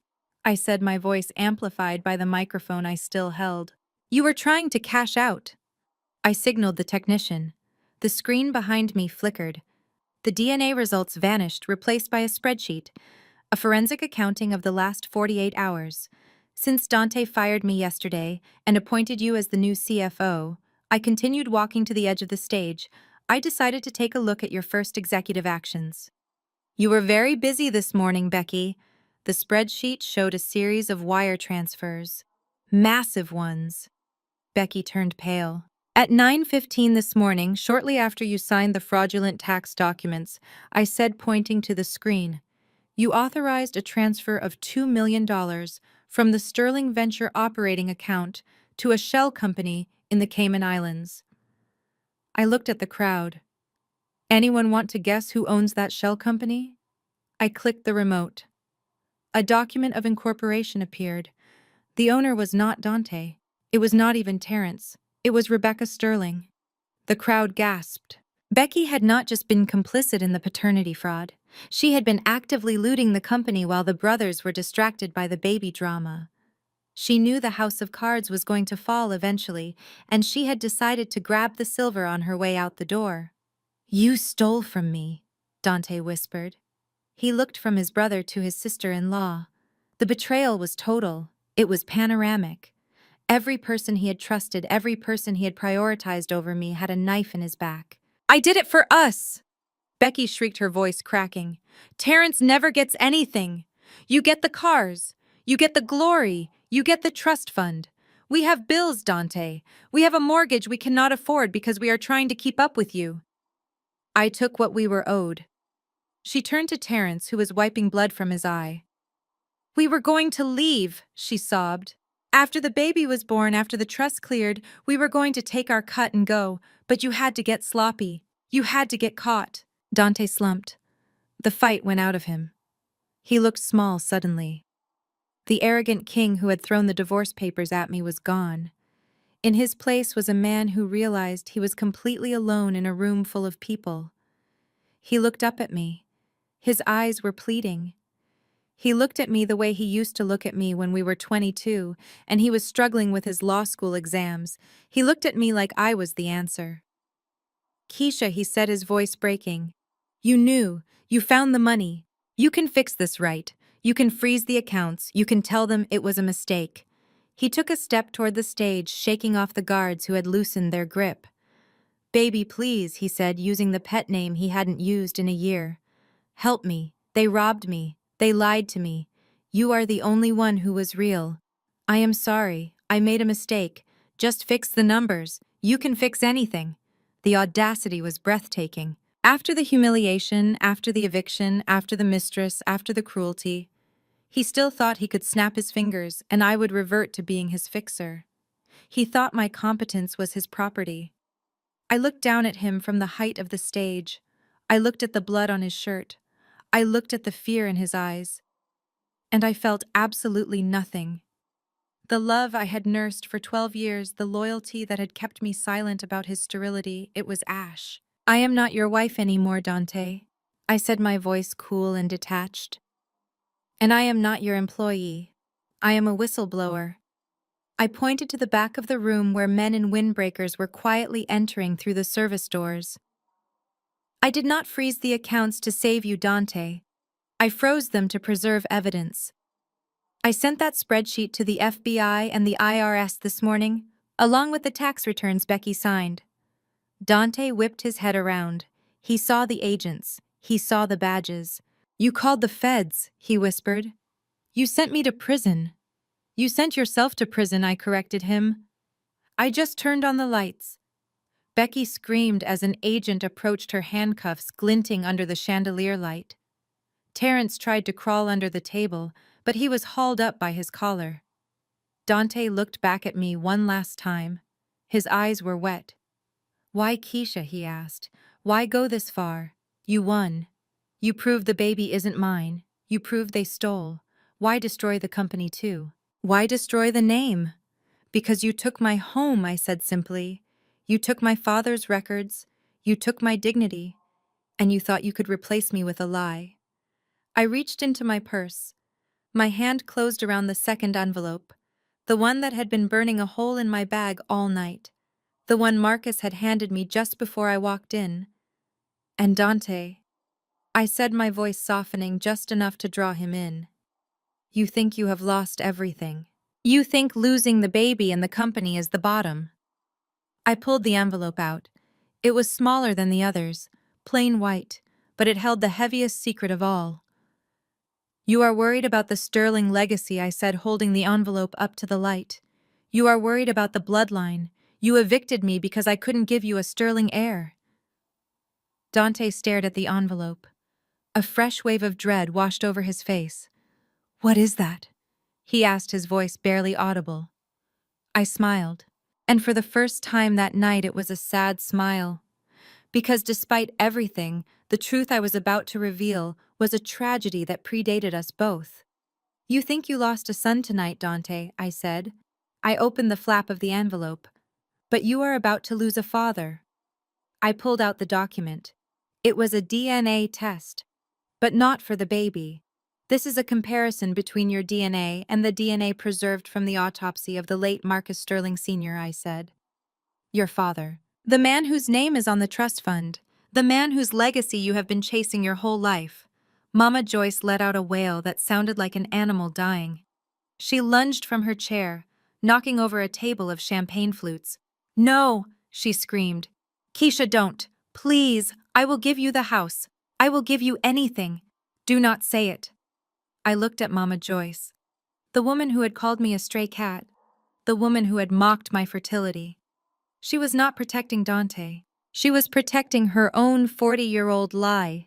It is too late, Joyce, I said. I turned back to Dante. You wanted to know if you were a Sterling. You wanted to know if you were worthy of the name. I dropped the paper. It fluttered down from the stage landing at his feet amidst the broken glass and shrimp tails. Read it, Dante.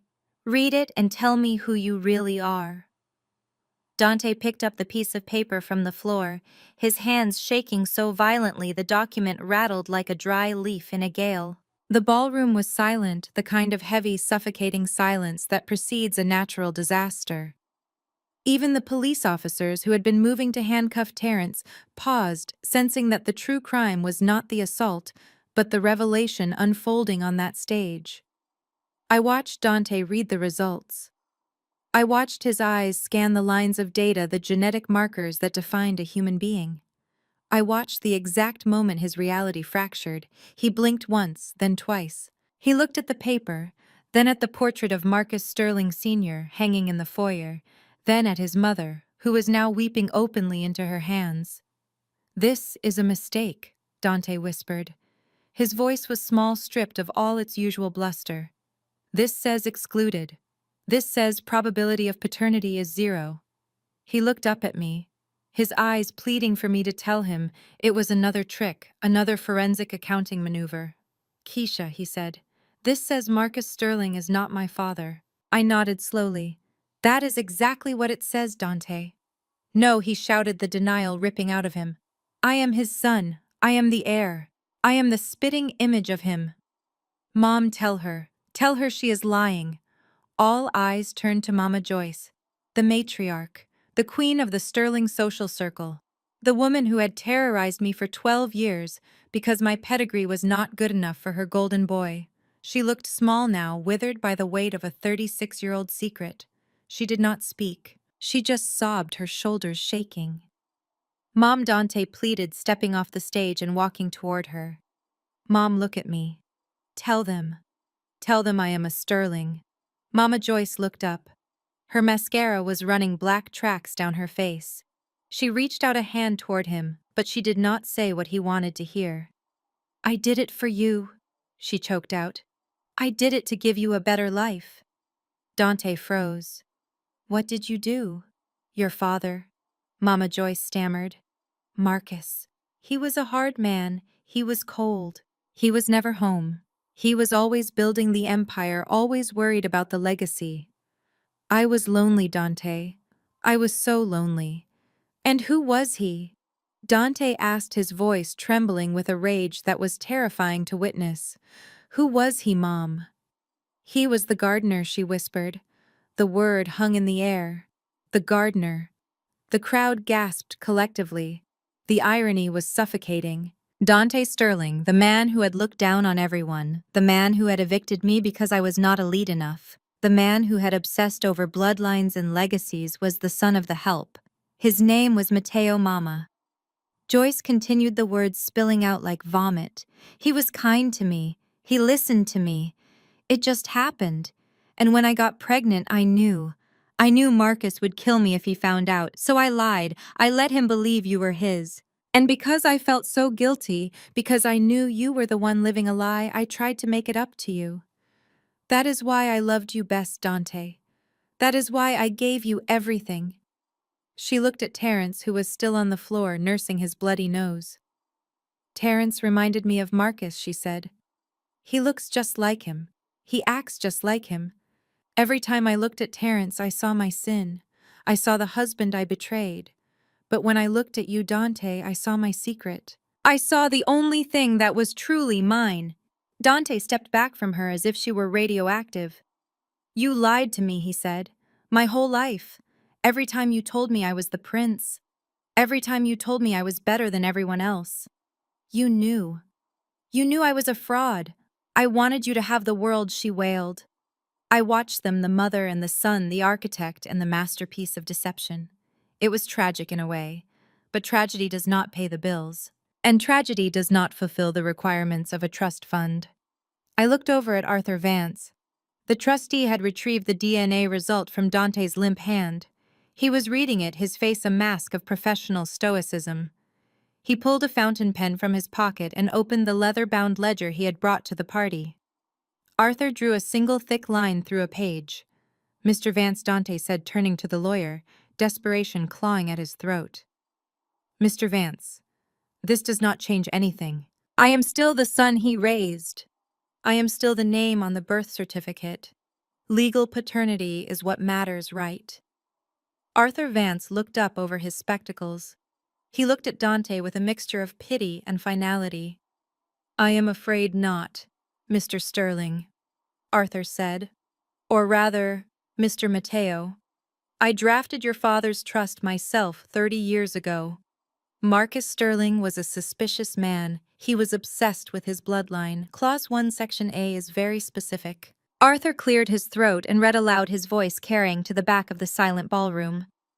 The beneficiary must be the biological issue of Marcus Aurelius Sterling.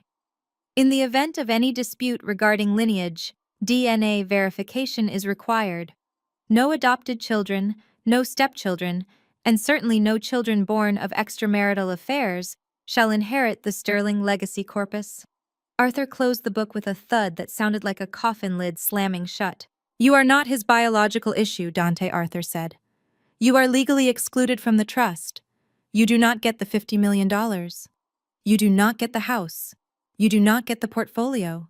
In fact, since the house is held by the trust, and you are not the beneficiary, you are currently trespassing. Dante fell to his knees.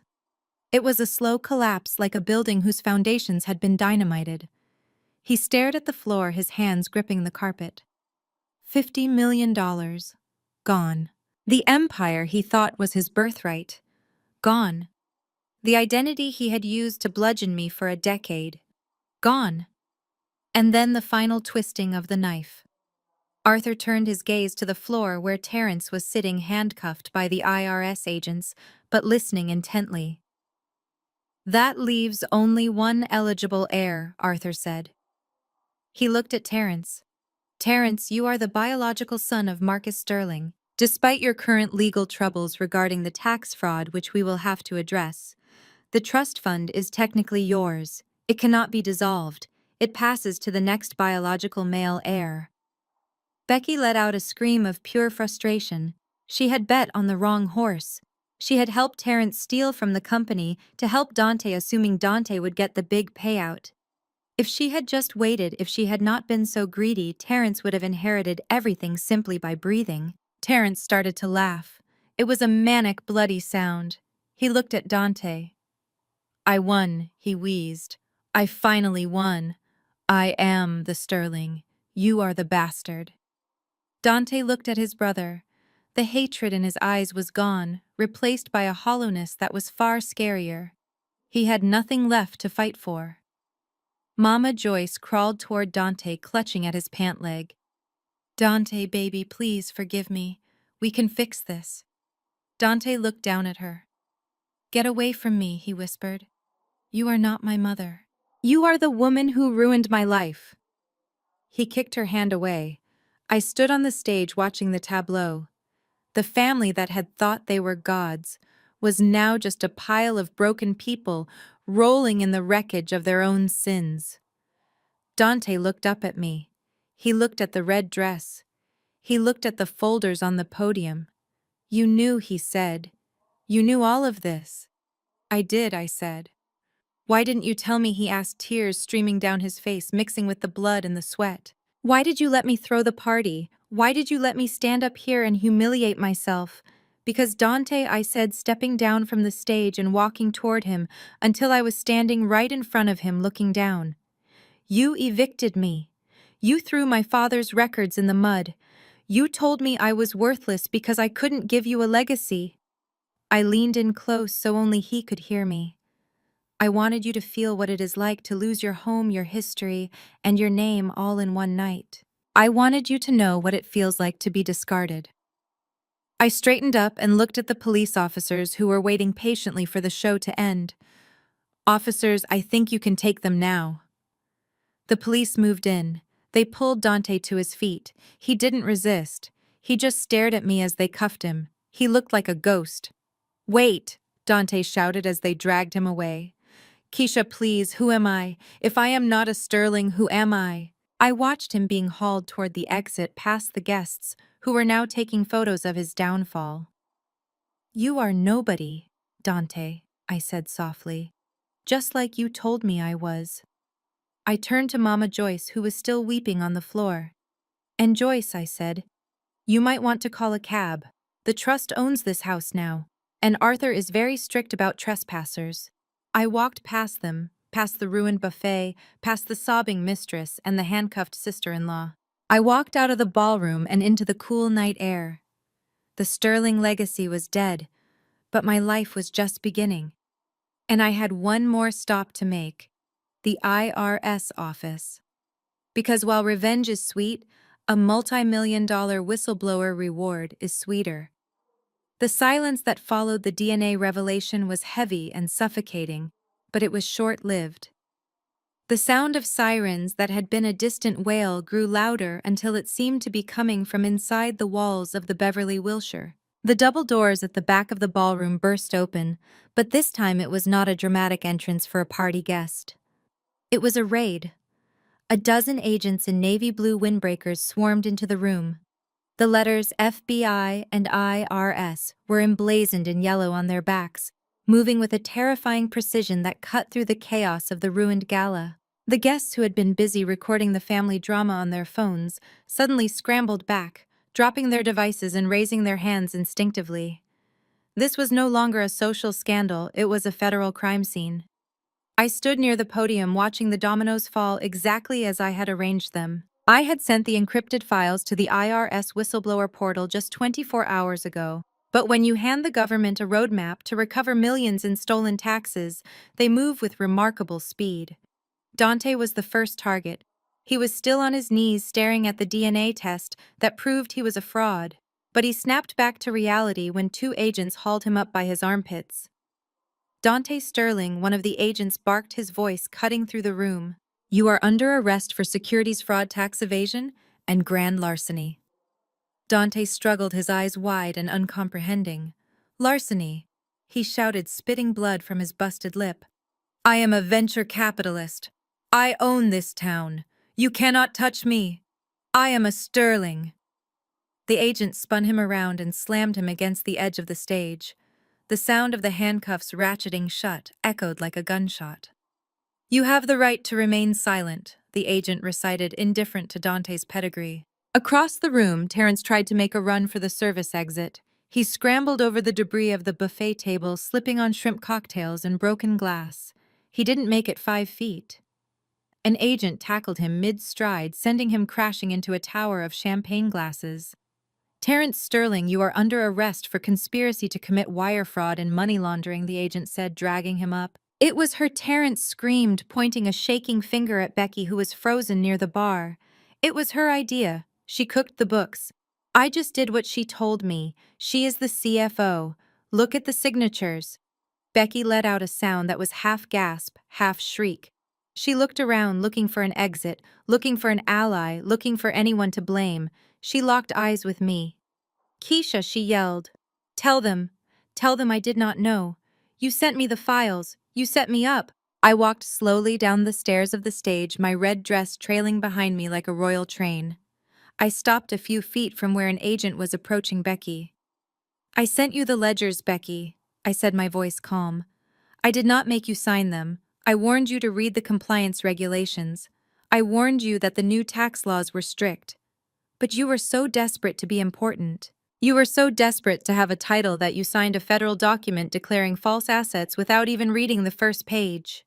The agent took Becky's wrist. She tried to pull away, her nails clawing at the air. "No," she sobbed. "I have kids. I am a mother. You cannot take me. I am a Sterling." The agent cuffed her efficiently. "Ma'am, you can explain that to the judge." The ballroom was a scene of absolute devastation. The elite of Los Angeles were pressing themselves against the walls, terrified of being associated with the criminals in the center of the room. But there was one person who thought she could slip away unnoticed. Jasmine. She had risen from her velvet throne during the chaos. She had kicked off her heels and was moving quickly toward the side exit, clutching her purse, likely filled with the cash Dante had given her earlier that day. She looked like a rat fleeing a sinking ship, abandoning the man she claimed to love and the family she had tried to infiltrate. She almost made it. She reached the door, her hand on the handle. But she was blocked. A wall of women stood in her way. These were not just any guests. These were the wives of the board members, the matriarchs of the social circle, the women who valued loyalty and lineage above all else. They had watched Jasmine parade her affair in front of me. They had watched her mock my infertility. And now they watched her try to run. "Going somewhere, honey?" one of them asked, a tall woman in emerald silk, who I recognized as the wife of Dante's biggest investor. Jasmine stammered, stepping back. "I have to go. My baby. The stress."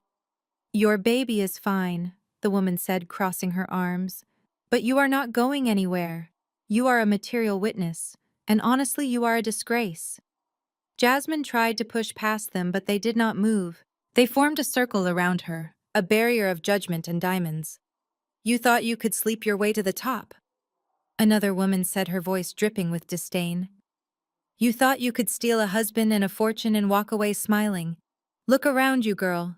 The party is over." Jasmine collapsed to the floor, weeping not for her sins, but because she was trapped.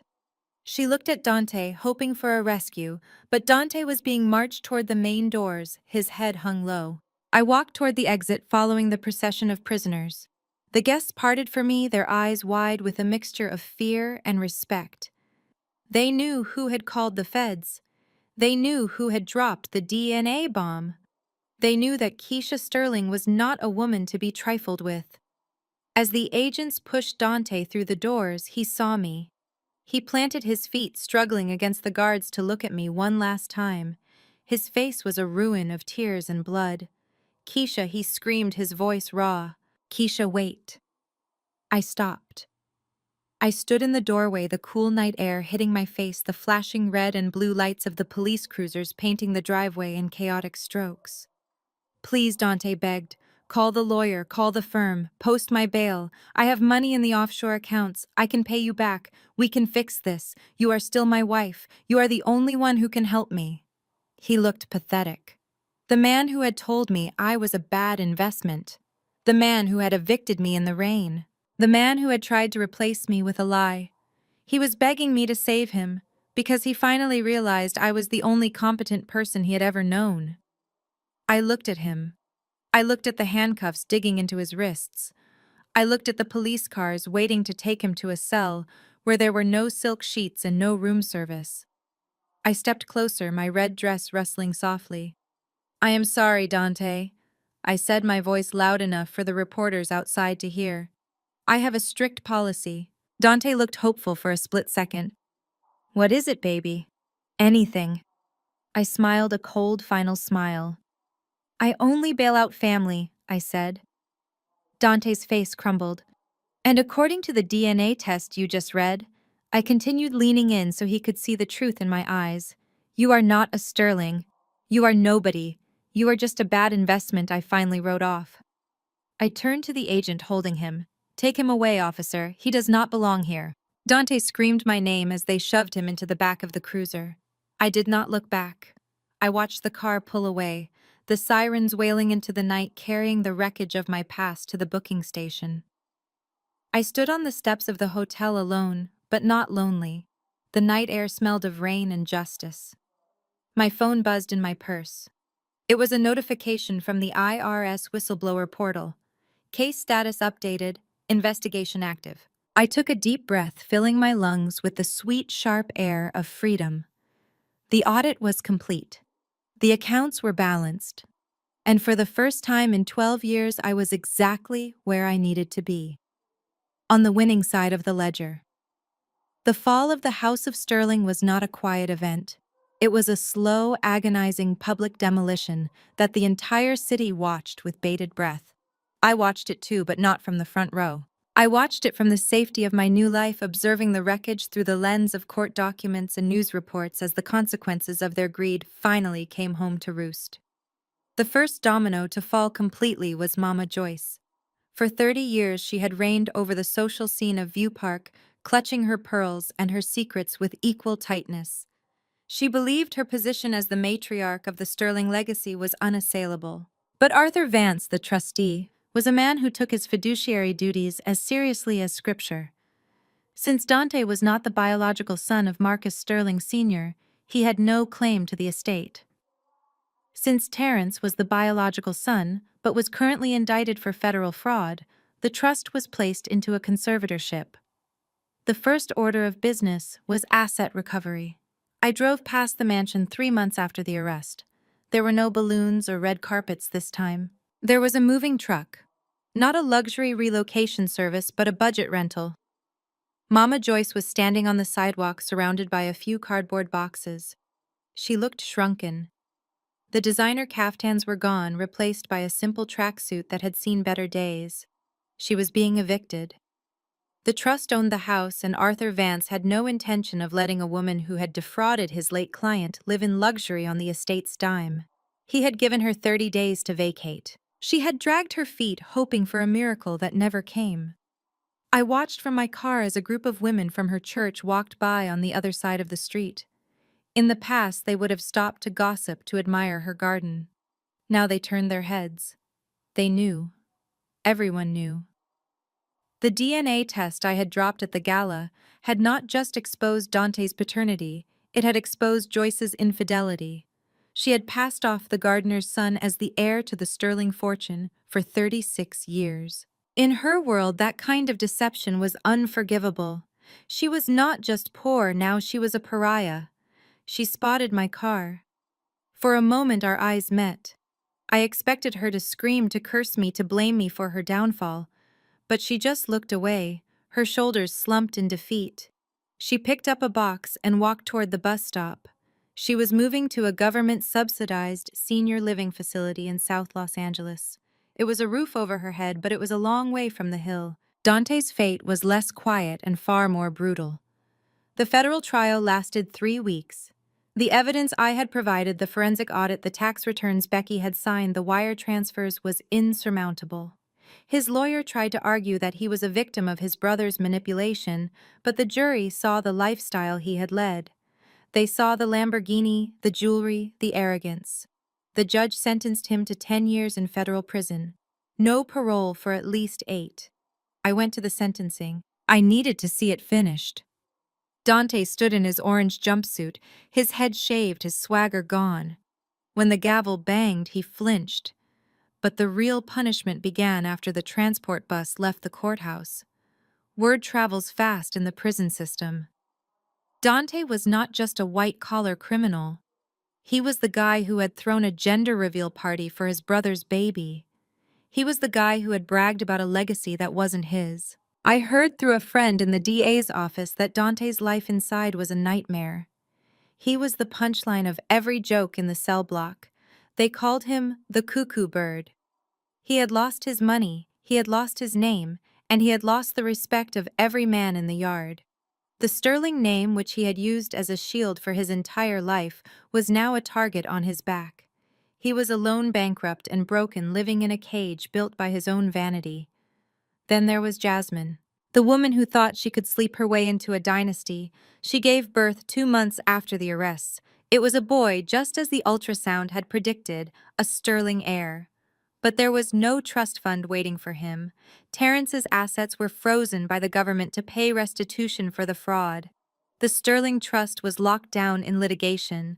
Jasmine tried to visit Terrence in jail, hoping to secure some kind of support. I heard she brought the baby hoping to play on his fatherly instincts. Terrence refused to see her. From his cell, he sent a message through his lawyer denying the child and refusing to sign the birth certificate. He blamed Jasmine for his downfall. In his twisted mind, she was the temptress who had led him astray, not the partner in his crime. I saw Jasmine 6 months later. I was meeting a client for coffee at a diner in Inglewood, not far from the motel where she and Terrence had been photographed. She was wearing a stained apron, her hair pulled back in a messy bun, looking exhausted. She was waiting tables. In the corner booth, a baby carrier sat on the vinyl seat. The baby was sleeping, oblivious to the chaos of his conception. Jasmine looked 10 years older. The spark was gone.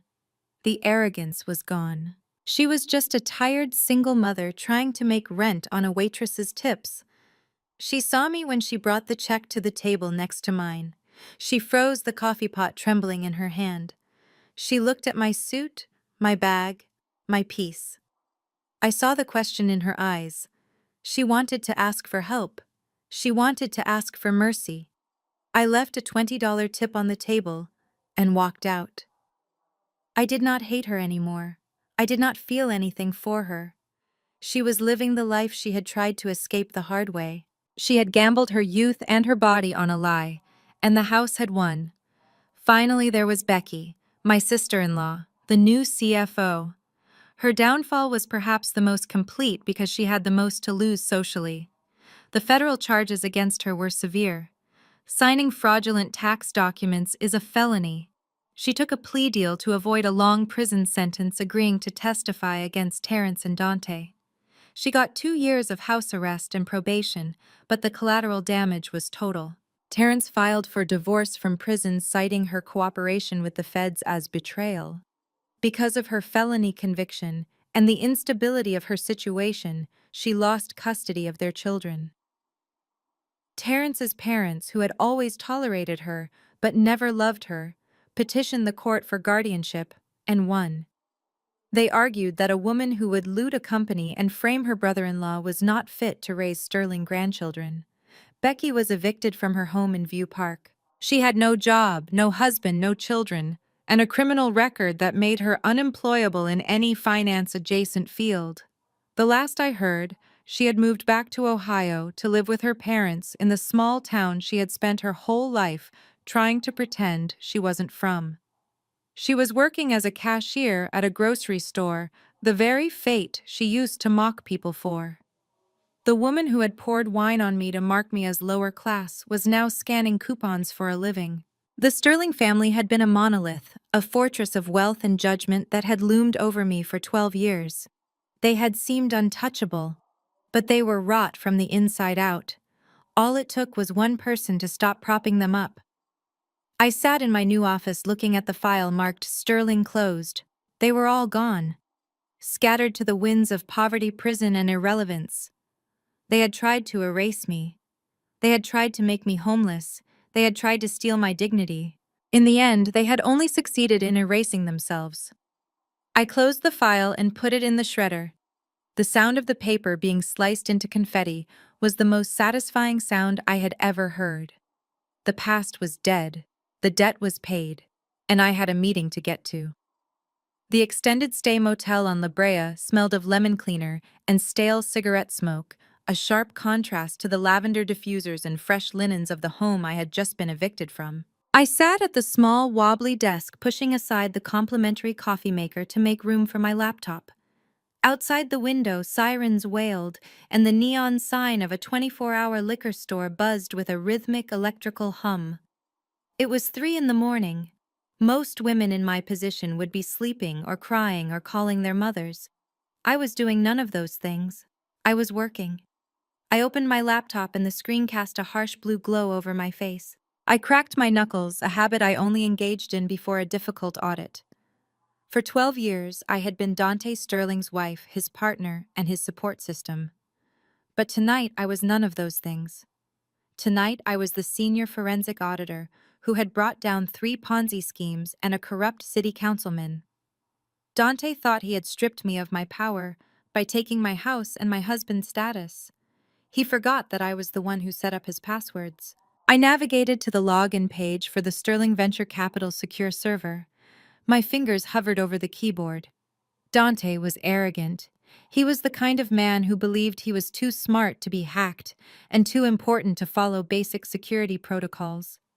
He had likely changed his social media passwords to lock me out of his public image, but the financial back end, the boring stuff, the numbers he hated looking at, he would have left that alone. I typed in the admin username. Then I typed in the password. It was the date of our wedding, followed by the word forever. The screen flashed green. Access granted. I let out a short, humorless laugh. He was so lazy. He had discarded the marriage but kept the password because remembering a new string of numbers was too much effort for a man who had never done a day of hard labor in his life.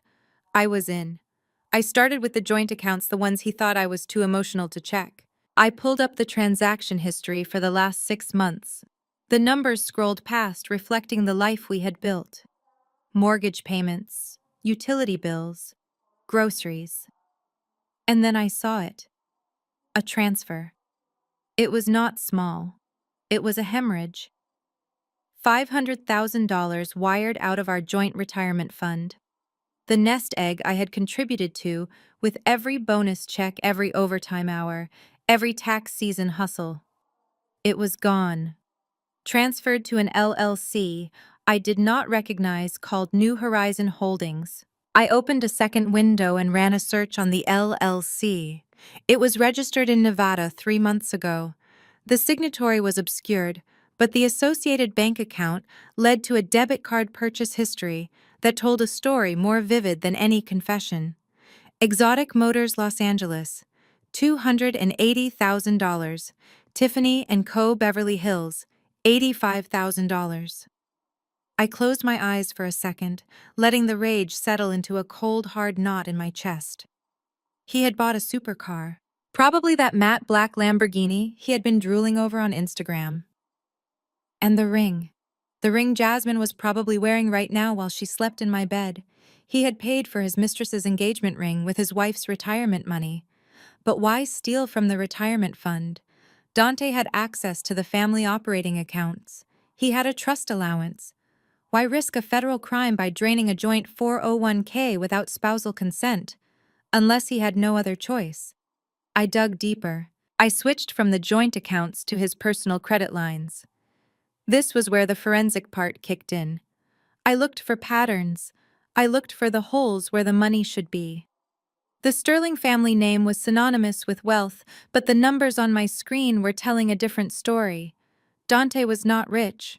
He was drowning. I found transfers to offshore accounts in Malta and Curaçao. Online casinos. High-stakes poker sites. The amounts were staggering. 50,000 lost on a Tuesday. 100,000 lost on a Friday. He was bleeding cash. Then I checked his investment portfolio, or what was left of it. He had leveraged everything on a series of high-risk crypto coins that had crashed 6 months ago. The timeline matched perfectly with when he started bringing Jasmine to business dinners. He was panicking. He was broke. He was robbing Peter to pay Paul, and I was Peter. But debt alone did not explain the urgency of the divorce. He could have stayed married and tried to hide it. Why the rush? Why the public humiliation? I pulled up the digital copy of the Sterling Legacy Trust documents. I had scanned them years ago when I was organizing his files. I scrolled to the disbursement clauses. There it was. Clause 4, Section B. The primary beneficiary, Dante Marcus Sterling, shall receive the corpus of the trust totaling $50 million upon his 37th birthday, provided he has established a line of succession. This is defined as a biological male heir, born in wedlock, or a stable marriage of no less than 5 years with proof of viable pregnancy. I checked the date. Dante turned 37 in exactly 30 days. The puzzle pieces snapped together with a satisfying click. He was broke. He owed sharks and bookies money he did not have. He needed that $50 million to save his life and his reputation, but I had not given him a son. And after 12 years, our marriage was a dead end for the trust requirements, because he needed the heir to secure the payout immediately. Jasmine was not just a mistress. She was a transaction. She was an incubator for his $50 million check. He needed that baby boy born, or at least proven to exist before his birthday deadline. That was why he evicted me. That was why he needed the divorce signed tonight. He needed to marry Jasmine and legitimize that pregnancy before the trustee reviewed his file next month. He was not in love. He was in debt. I sat back in the cheap motel chair, the springs creaking under me. He had destroyed my life not out of passion, but out of accounting. He had calculated that discarding me was cheaper than missing out on his inheritance. I saved every document. I downloaded the bank statements, the gambling logs, the crypto losses, and the fraudulent transfer of my retirement funds. I created a folder named the Sterling Audit and encrypted it with a password he would never guess. Just as I was about to close the laptop, a notification chimed. A new email had arrived in my personal inbox. It was not from a client or a lawyer. The sender name was blank. The subject line was just one word: karma. I hesitated, my finger hovering over the trackpad. It was 4 a.m. Who was emailing me now? I clicked open the message. The body of the email was short, but it stopped my heart. Ms. Sterling, I saw what happened at the Onyx tonight. I used to work at the University Health Center in 2008. Your husband was a patient of mine. He treats people like garbage, and he thinks his money can bury the truth. You should request his full medical file from his sophomore year. Look for the treatment records regarding mumps or catus. He is lying to everyone, including himself. There was no signature, just an attachment. A grainy scanned image of an old patient admission form with Dante's name and date of birth. Mumps or orchitis. I froze. I knew what mumps was, but orchitis. I quickly opened a new tab and typed the term into the search bar. Inflammation of the testicles caused by mumps infection. Possible complications. I hit enter. The search results loaded. Top result: infertility, sterility, azoospermia. I read the medical definition. In adult males, mumps or orchitis can lead to testicular atrophy and permanent sterility in significant percentage of cases. I looked back at the anonymous email. University Health Center, 2008. Dante would have been 20 years old. We met when he was 22. He had never mentioned this. He had watched me endure years of invasive fertility treatments. He had watched me take hormone injections that made me sick. He had watched me cry over negative pregnancy tests month after month. He had let his mother call me barren, and all this time he might have known. I felt a new kind of anger, hotter and sharper than the rage over the money. This was a violation of my body and my soul. He had let me believe I was the broken one. I looked at the date of the email. It had been sent 10 minutes ago. Someone else hated Dante Sterling. Someone else wanted him to fall. I picked up my phone and dialed the number for my private investigator contact. It was early, but Marcus owed me a favor from the time I saved him from an IRS audit. Keisha. His voice was groggy. It is 4 a.m. I have a job for you, Marcus, I said, my voice steady and cold. And it needs to be done fast. What is it? He asked, waking up. I need a DNA sample from Dante Sterling, I said. And I need you to find a nurse who worked at the University Health Center in 2008.